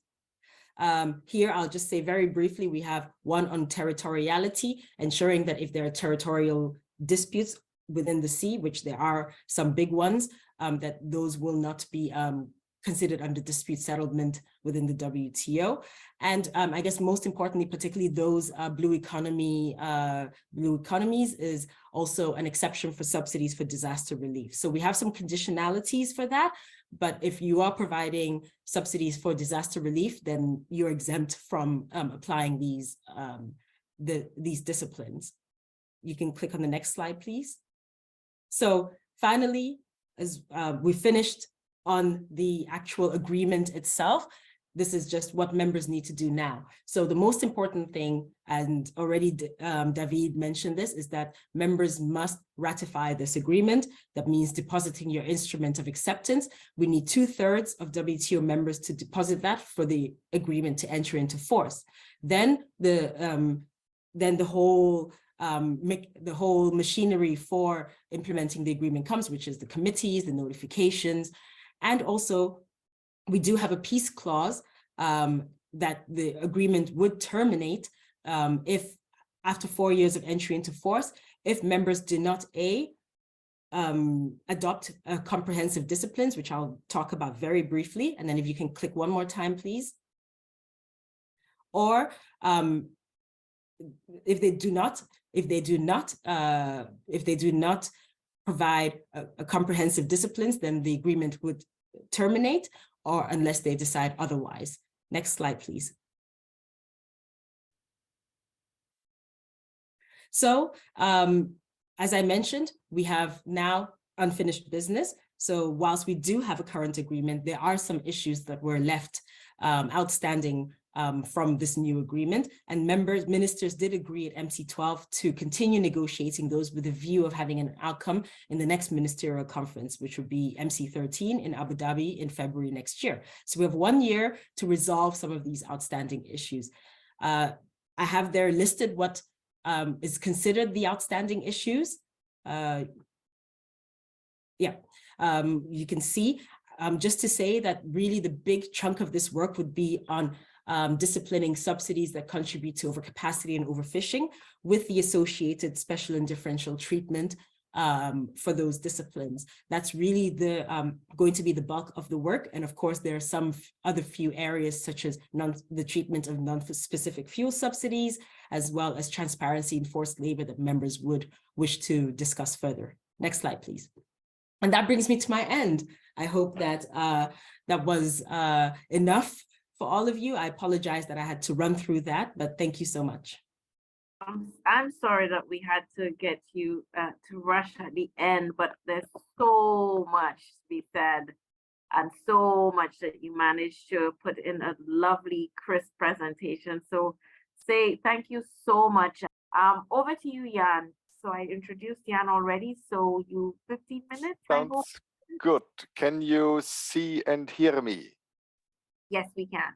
Good. And you see the shared screen. So we go directly to start speaking about maritime transport, which I like to group into 3 policy objectives. Now, you and your country, you and your ministry, your port authority, maritime authority, your university, what do you want to achieve with maritime transport? 3 objectives. First, you may want to promote trade. You want to have efficient, low-cost access to overseas market. You may want to generate jobs with your own maritime business. David and Claudia, they had it in their presentation. Or you want to reduce externalities also for your tourism and for your other things. So this, for me, gives me the agenda for the next 13 minutes. I go through these 3 objectives and give you some data and thoughts. Let's start with creating maritime business. Let's start with a true story. Hoffmann Shipping. That was my family parents' shipping business. The owner, my father, was German. The flag we used was Antigua and Barbuda. I think there are some in the room. Our freight agent was from the Netherlands. Seafarers were Polish, crewing agent Cyprus. Cargo we would get from Turkey to Canada. We would get few in Spain, have it insured in the UK, shipyard in Portugal. If we had more time interactive, I would now discuss that's how many countries. Yes, you're right. It's 11 countries because Captain's favorite drink was from Ireland. So we have globalized maritime production. Ship building takes place 94% in just 3 countries, China, Korea, Japan.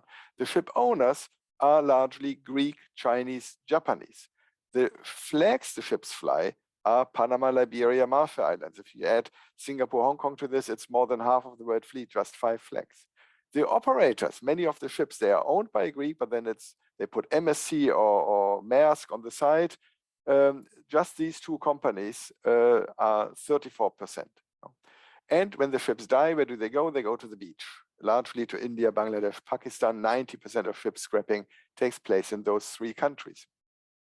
Services are still somewhat in traditional maritime countries, but there too we have an expansion of classification in India or of registration in Antigua Barbuda, for example, and other services in other countries. Seafarers, half of the seafarers come from those 1, 2, 3, 4, 5, 6 countries. And terminal operators, which you also see in your countries, they're largely actually it's China, Hong Kong, Singapore, Netherlands, UAE, France, but also operators that belong to shipping companies where you have vertical integration. So that was creating business, maritime business. Who are the players? Now, you want to promote trade. How do you measure what the costs and so on? So one basic freight rate indicator, you have seen it, freight rates went through the roof. We had the supply chain crisis. This is standard index, renting a container ship or moving a container. What happened? Now, this one, I would love to spend another hour and a half to demand and supply. The key message here, and bear with me, I'm an economist. Demand for transport services has a very steep curve. What does this mean? You really need your iPhone for Christmas. You really need your spare part to continue production. You really need the fuel to drive your car. And transport is only a small part of it. So you pay whatever it takes. A change in the freight rate, a big change in the freight rate has only a small impact on the volume. The supply curve is also very steep when we reach a capacity limit. And that is what happened during the supply chain crisis. Demand increased because Joe Biden printed money, the Europeans printed money, we stayed at home, we ordered things online. The supply was crushed because ships spent 20% longer in port due to COVID, freight rates went up. And this had impacts on prices, especially on SITs. If we had more time, we could discuss this. A lot of interesting discussion. The SITs prices increased, you know it, you saw it, and 7.5 percentage points of this increase are due to higher transport costs. Now we are back. Let's see, lessons learned would be another hour-and-a-half discussion. Lessons learned. In terms of cost efficiency, who leads the IT reforms in your company? It's actually COVID-19 led to a lot of progress, a lot of improvement in maritime trade efficiency. I want to highlight just one point here. Is there a trade-off between trade controls and trade station? No, wrong picture. If you see somebody giving you a balance, I tell you no. All the things we promote in trade facilitation, single windows, pre-arrival processing, risk management, more transparency, and so on and so forth, electronic signature, automation, they all have achieved both. They facilitate trade and they make controls better. And we got a lot of push for these measures during COVID because of this fact. Last part, reduce externalities, maritime transport. Of course, there are emissions. Let's focus here just on the key point, very important for small island developing states. Emissions from shipping are still increasing. On the left side, you see how they increase from the main ship parts. On the right side, you see an improvement. This is the emission per ton of cargo moved. So that is improvement. This is the dark blue line. However, half of this improvement is only due to economies of scale because ships got bigger, and that has other problems, disadvantages. Another hour-and-a-half of interesting discussion. Who is paying for those costs, those emissions today? The coastal populations in Bangladesh, investors in St. Lucia, farmers in Mali, families in Pacific Islands, ski resorts in Switzerland without snow. They are paying. Who should pay? The polluter should pay. The polluter should be given three options. That's a basic 101 microeconomics. Don't pollute, pollute less, clean up, help adapt, or compensate. And in this direction, we have now advanced a lot at the IMO, International Maritime Organization, towards economic measure, a price for greenhouse gases. And I'm very proud, I have to show this. Long ago, 1995, I worked for the IMO, and I think this is the first document at the IMO that introduced the internalization of costs. Very proud of it. Today, we have gone far further. Many stakeholders, private sector, public sector, shippers, industry are proposing. For us, very important is that you too, Barbados, for example, are suggesting that a levy on CO2 is potentially a very good thing. It's a good thing for a number of reasons. It makes alternative fuels competitive.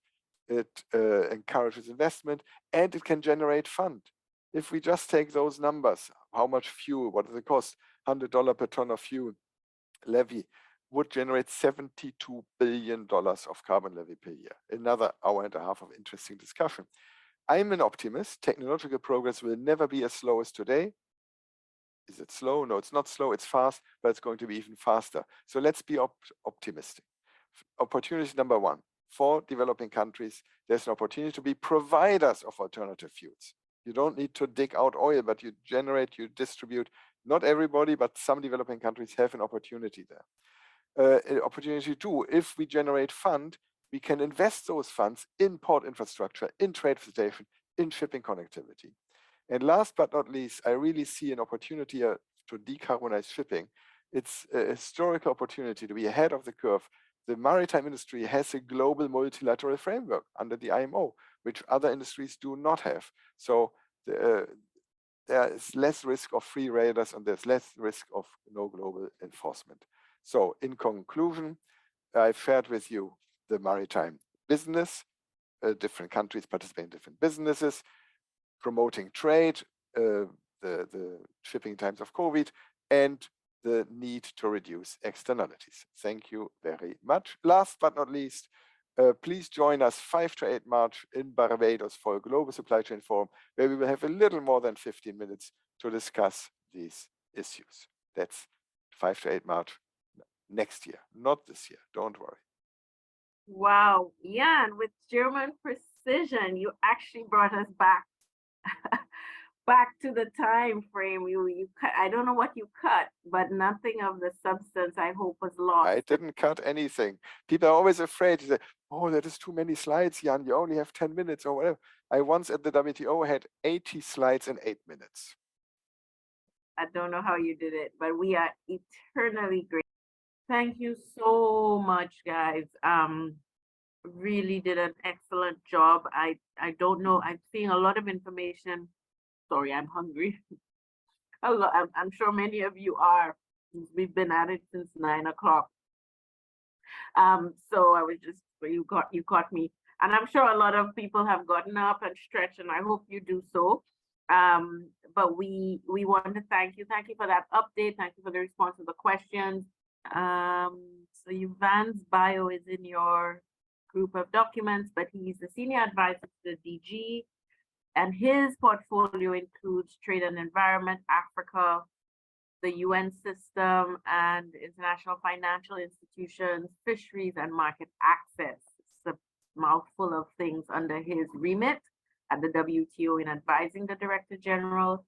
And he has worked, because he's from Mauritius, I know he has worked at the World Bank on the blue economy and climate change issues, which is why he is the perfect person to speak to you on this issue of how is the blue economy actually governed, but much more from the global perspective.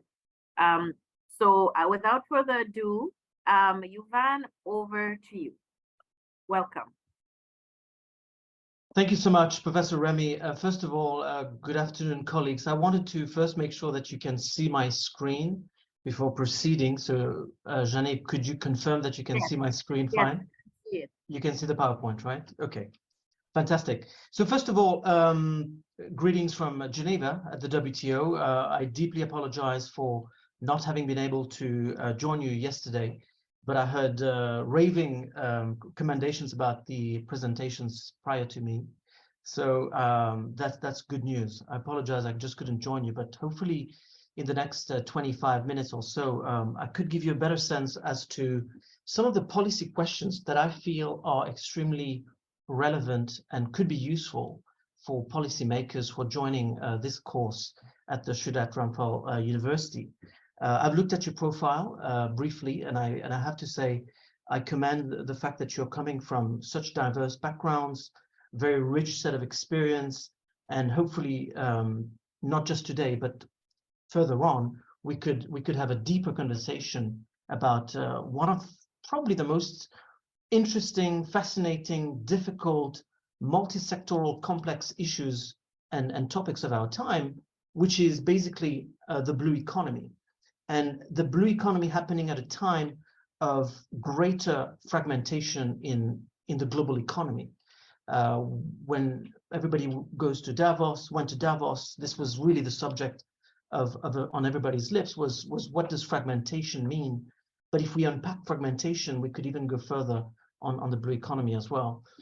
This is a painting that you see, which is really at the Met, and also the which is also at the Institute of Art in Chicago. I happen to have the third one, which is more of an online version.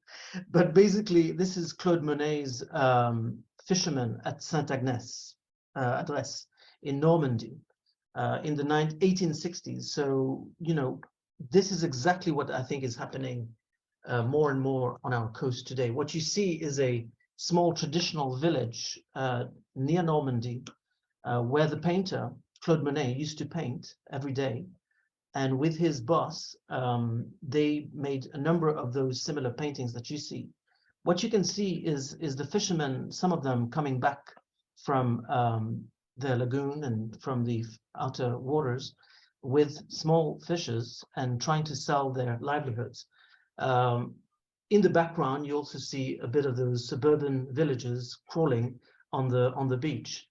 The story is not very different from what we see today. A number of coasts around the world are just expanding in terms of water acidification, in terms of climatic impacts, and the coast itself, the beaches themselves, are becoming smaller and smaller because the water is really expanding onto the beach, having more impacts on the coast, on livelihoods and sustainability. If you go to some parts of West Africa, Grand Laou, Côte d'Ivoire, and others, even my own country, Mauritius, beaches are really disappearing. So I'm hopeful to be able to give you some practical examples of why the blue economy matters. Secondly, what type of policy questions you may wish to look at as policymakers, and start to really think in terms of blue diplomats. As part of my courses at the Geneva School of Diplomacy, I have a particular course on the blue diplomacy, which I'm happy to tell you a little bit more later on.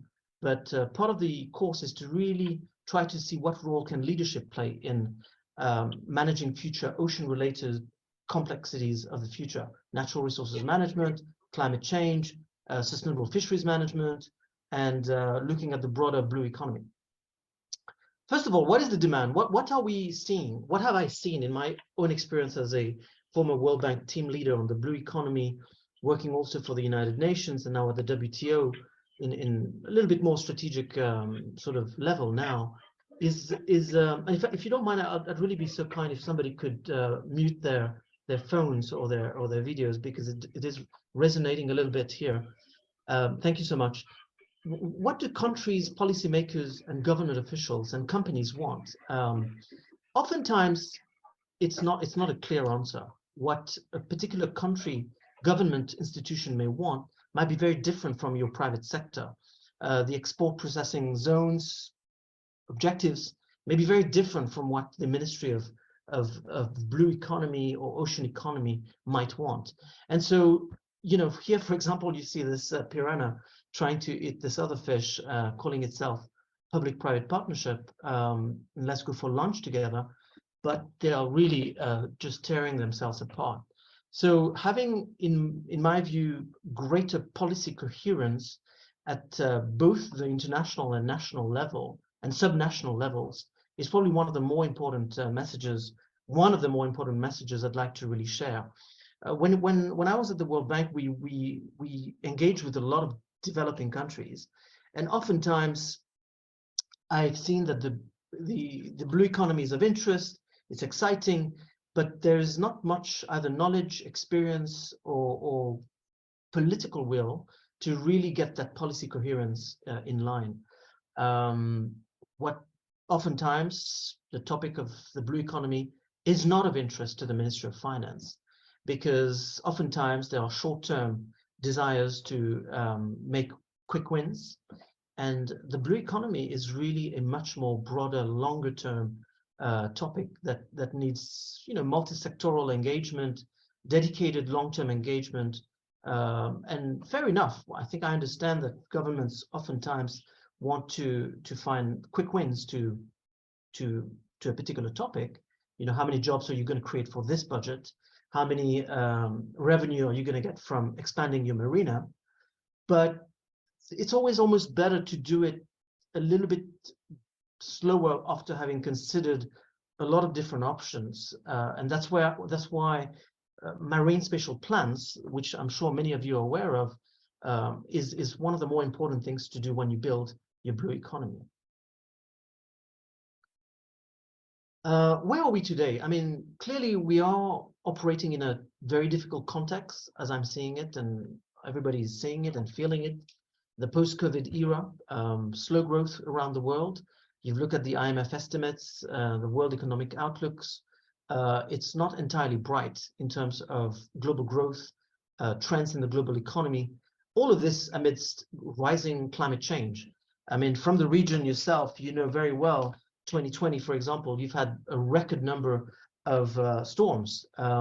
You've also seen Category 3 hurricanes, 9 of them, just over a period of or 2 years, 2019 to 2020. This is huge. I mean, the work that we did with the World Bank and economic sector work for Mauritius, we found out that cyclones alone over the next 4 decades will reduce our GDP by 7%. Now, for a small SID like Mauritius, and there are many of you from either Antigua and Barbuda, Barbados, St. Vincent and Grenadines, St. Lucia and others, this is huge for us, right? This is huge. I mean, it's a region that I know very well, and it's fascinating to know that Mauritius, Seychelles has so many similar history compared to your region, to your countries, whether it was, you know, the trade of sugar, whether it was, unfortunately, at the dark side of trade, slave trade, whether it was the building of, you know, of a new community of indentured laborers from India and South Asia. Mauritius, my own country, then shares quite a bit from your own history.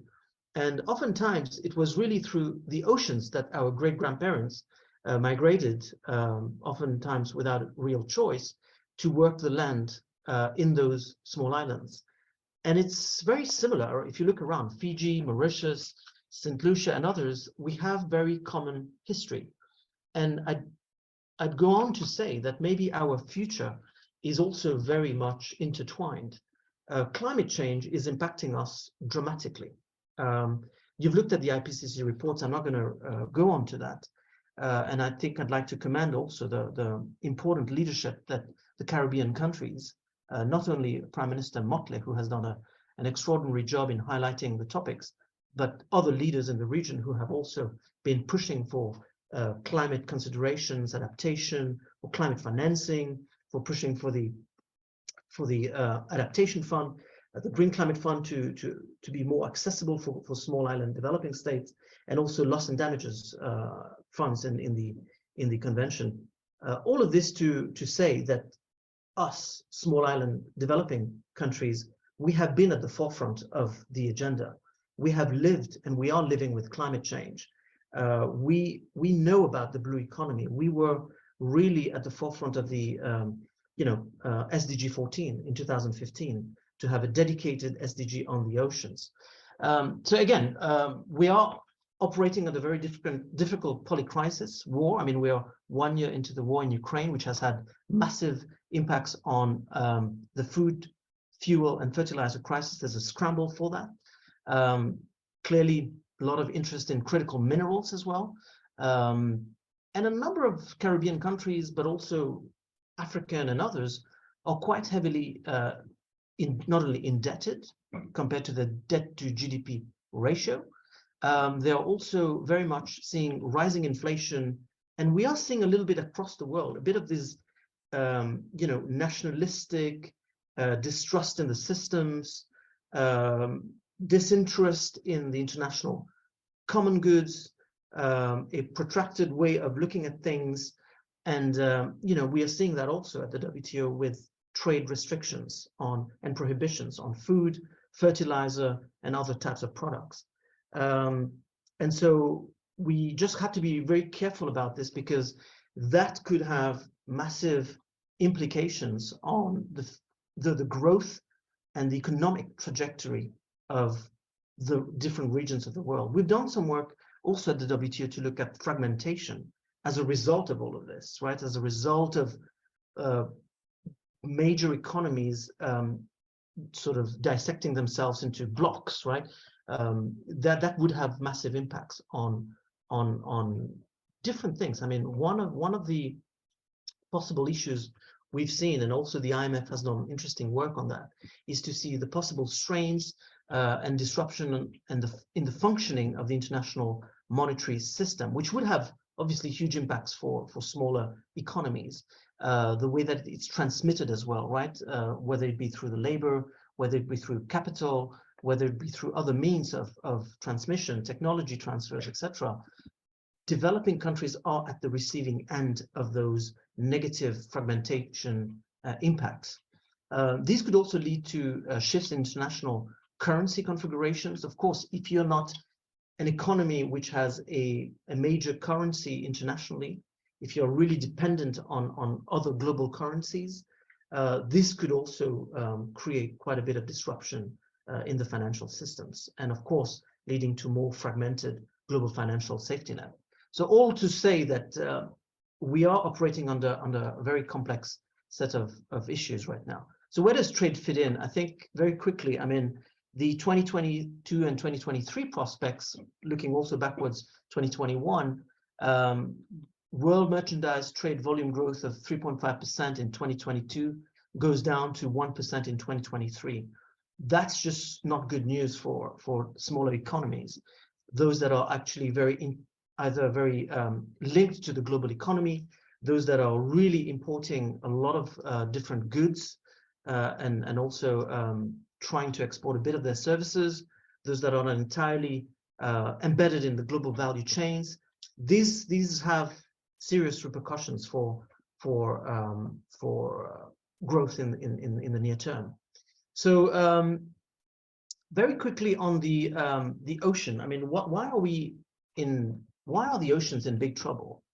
I mean, when I've looked at the last 20 years, leading from let's say the last 40 years rather, from Rio 1 until Rio 2012, so Rio +1 all the way to Rio +20. Clearly, there's been so many different, changes in the economy. Countries have risen out of poverty. There's been more jobs created, but we haven't done any progress on the environment, right? If you look at all the different reports, the World Economic Forum, what are the biggest risks? It's biodiversity collapse.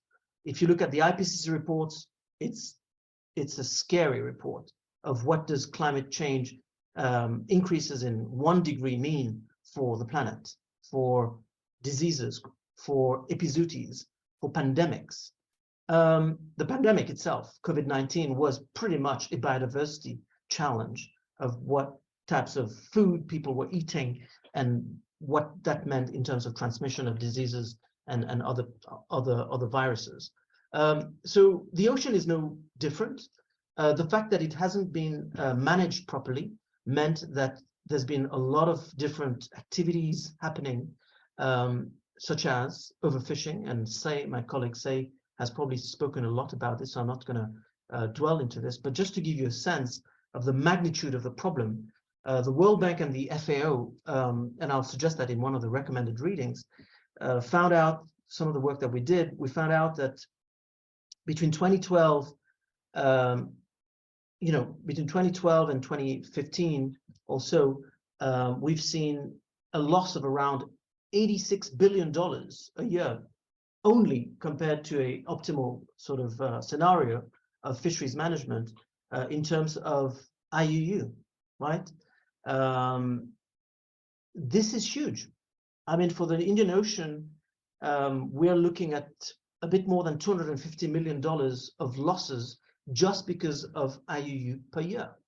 So I'm hopeful that the harmful fisheries subsidies that Say talked about, of which now we have an agreement, but the agreement needs to come into force, and we do need 109 members to do that.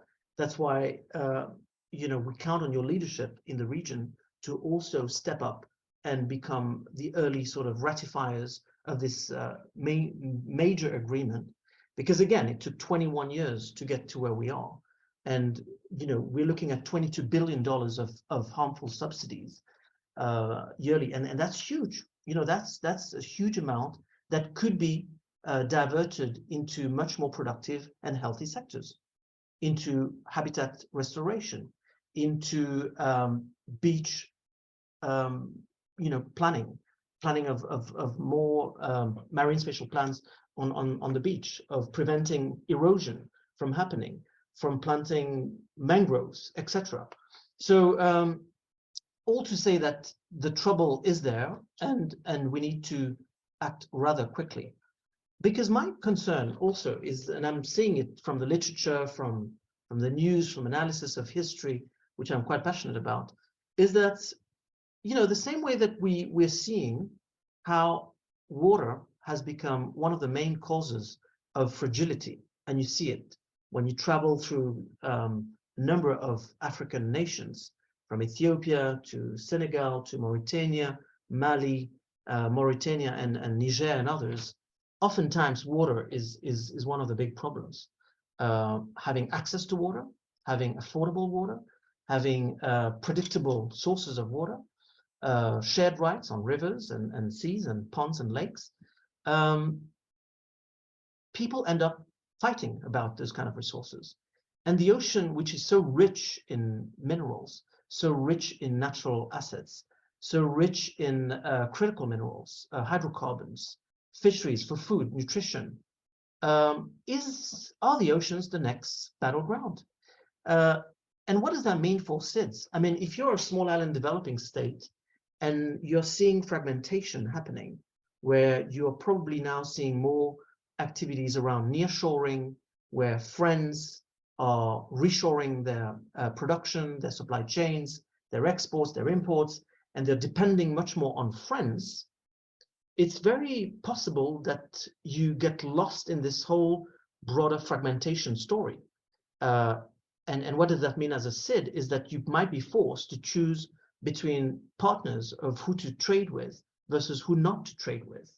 And oftentimes, smaller developing nations, because they're highly indebted, because oftentimes their strategic assets, such as their ports, have become either co-managed or managed by much more important nations, and we've seen it in the past.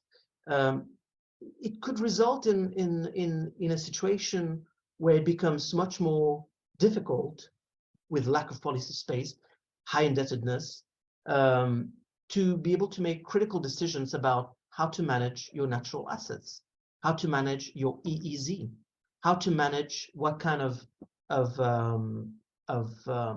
strategic partners you can allow in or not allow in. And this is something that I'm seeing more and more across the world, especially in small island developing states. And I'm quite concerned, to be honest, as to how these kind of questions are managed at a time of greater fragmentation. Not to dwell too much on the sustainable ocean economy, I think we know, we have a good sense of what it is, but the question is, are we leveraging those benefits? Are we really incorporating the green economy and the blue economy? My hunch and my analysis from time to time is it depends. I don't really see it across the board. There seems to be still very much siloed on blue versus the green, when in fact, to me, there is no blue economy without a sustainable green economy. And policymakers really need to get this. They need to really be able to track sustainability in the oceans, right? You need to look at your natural assets. You need to see whether your fisheries are being depleted. You need to see the quality of your beaches, the types of runoffs from agriculture that you're throwing into. The Caribbean countries, you depend mostly on tourism. There's a lot of hotels, right? Not just hotels, but the whole tourism industry depends a lot on the ocean and uses the ocean. You may want to pay much more attention as to what goes into your waters from those large operators and captains of industry. Very quickly, of course, you know how central the ocean is to the planet's systems. Not to repeat this, but the new sectors, I think, is also another topic I'd like to very quickly touch upon. Take 1 minute for that. But there's going to be this growing demand for food, for nutrition, for products coming out of the sea, especially products for medicine, for cancer research, etc. And so, how you manage your EEZ, who you end up contracting and subcontracting your relationships with, and how you devise the benefits of that, I think is going to be one of the central policy questions for any nation. Because you could have, you might think you're entering into a business partnership for hydrocarbon exploration with a major industry, but you don't necessarily have the policy space to decide how you do it, or how it's done, or what kind of questions are going to be addressed, or how the benefits are going to be shared for your generations to come. Because the whole point about sustainable development is that you share the benefits for the future in a way that you can keep going for the next generations to come. And unfortunately, because of all the challenges that I've mentioned and poor policy coordination, I often find that countries have very little policy space to really decide how they do business and who they do business with and why they do this kind of business for the greater generation to benefit from. So very quickly, the potential, I think we've talked about it, of the blue economy, but concretely, you probably need to do much more work on quantification. When I was at the bank, we did some interesting work for Mauritius on quantifying the blue economy. We found out that over the next 25 years, well, maybe more, around 18 years, I would say, if Mauritius were to invest $580 million every year, it could double its share of the ocean economy from 12.5% to 25%. So we used a computer-generated equilibrium model to really assess these kind of potential and found out a pathway to do that. Of course, a number of the Caribbean countries have done this type of rough assessment, but I'd like to also hear from you as to how well that is working in practice. Oftentimes, we're still seeing Ministry of Fisheries compared to the ministries of the blue economy. And what is often blue is not necessarily blue. You might think that shipping is clean, but it's actually, it can be one of the more dirty sectors as well, if not done properly.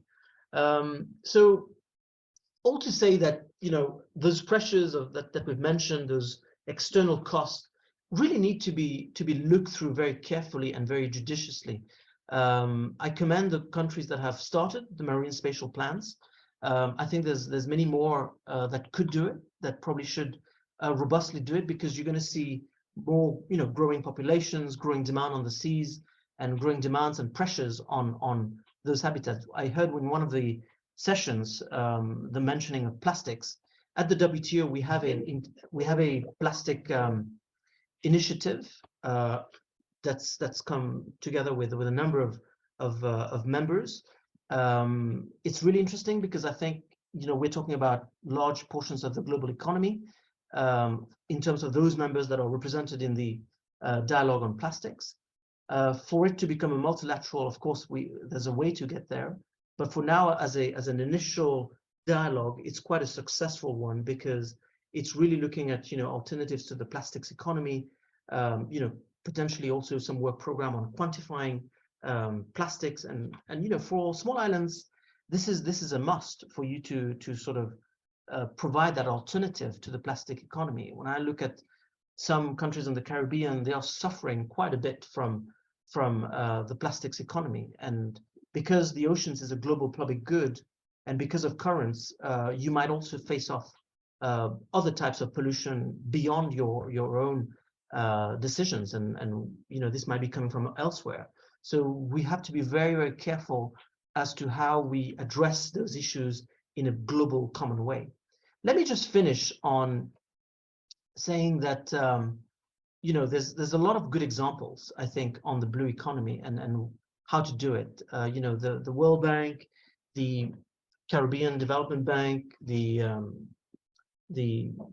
African Development Bank, and a number of others, the UN and others, have different programs, programmatic work, economic sector works, analysis of what works and what doesn't work. And I would highly recommend to look into these. For example, the West Africa Regional Fisheries Program, which is a World Bank program of a little bit more than $250 million, and probably more by now.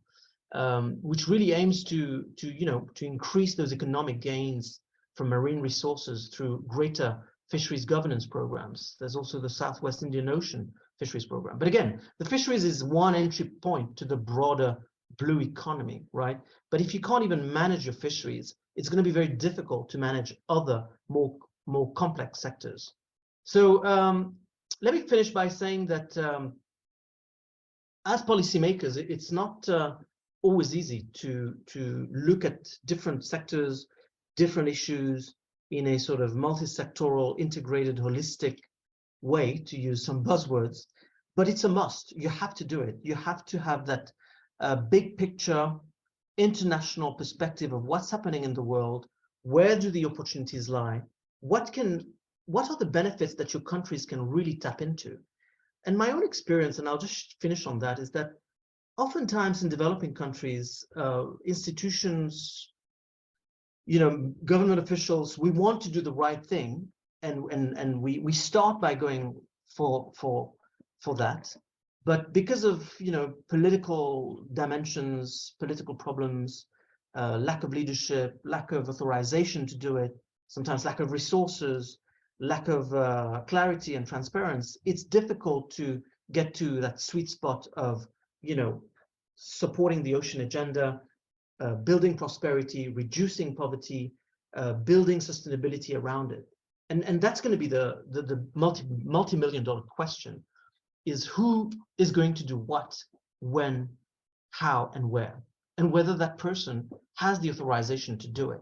And it's an honest question that I'd like everybody to think of, wherever you sit, whether you're an academician, whether you're a student, whether you're a policymaker, whether you're a finance or export processing zone official, or you're in the restaurant business, wherever you sit, do you have that authorization and that latitude to do it? And does it add up? That's my second question.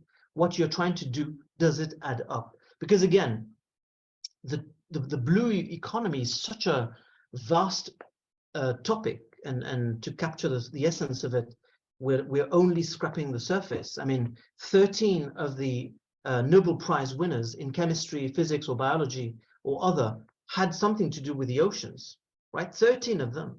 Like movements of crustaceans, movements of shrimp was used in medical sort of experiments, etc., which led on to the Nobel Prize. Now imagine if we were to know really about the oceans, much more than what we do. We don't. So the truth is that we don't. We don't even have necessarily the boats to get into the ocean and start researching for that. We depend a lot on other countries like Norway, with Nansen and others. So try to imagine what that would mean if we were to really go blue and look for the financing needed, look for the trade links that we need, look for the global value chains that we can tap our products into, so that women and men can really, really sell their products at much higher end, much higher products, and much more higher value.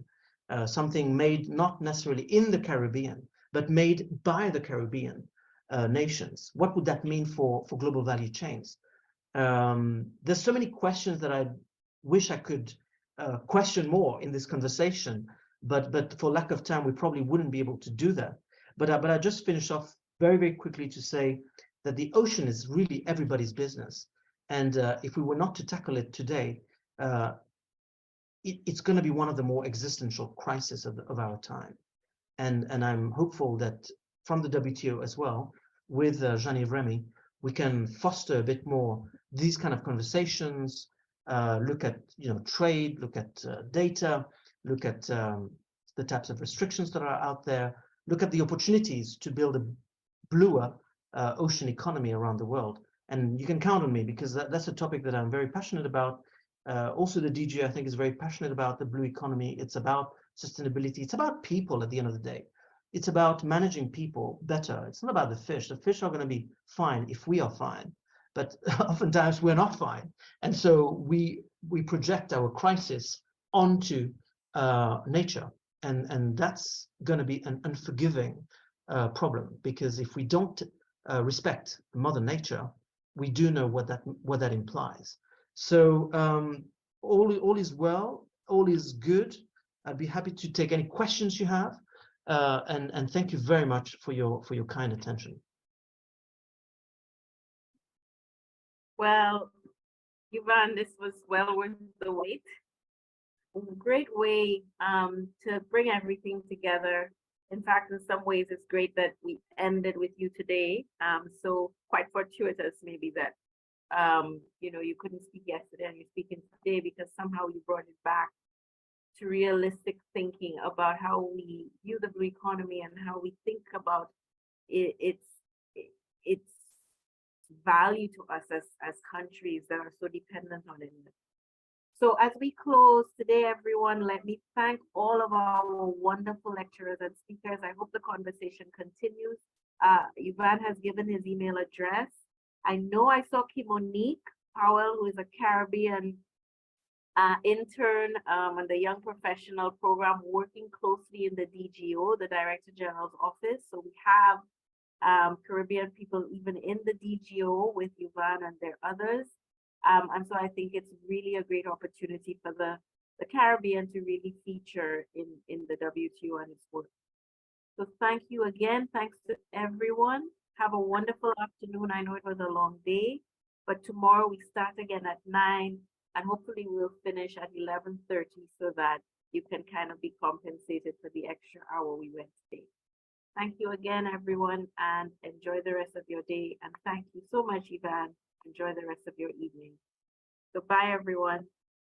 A good one.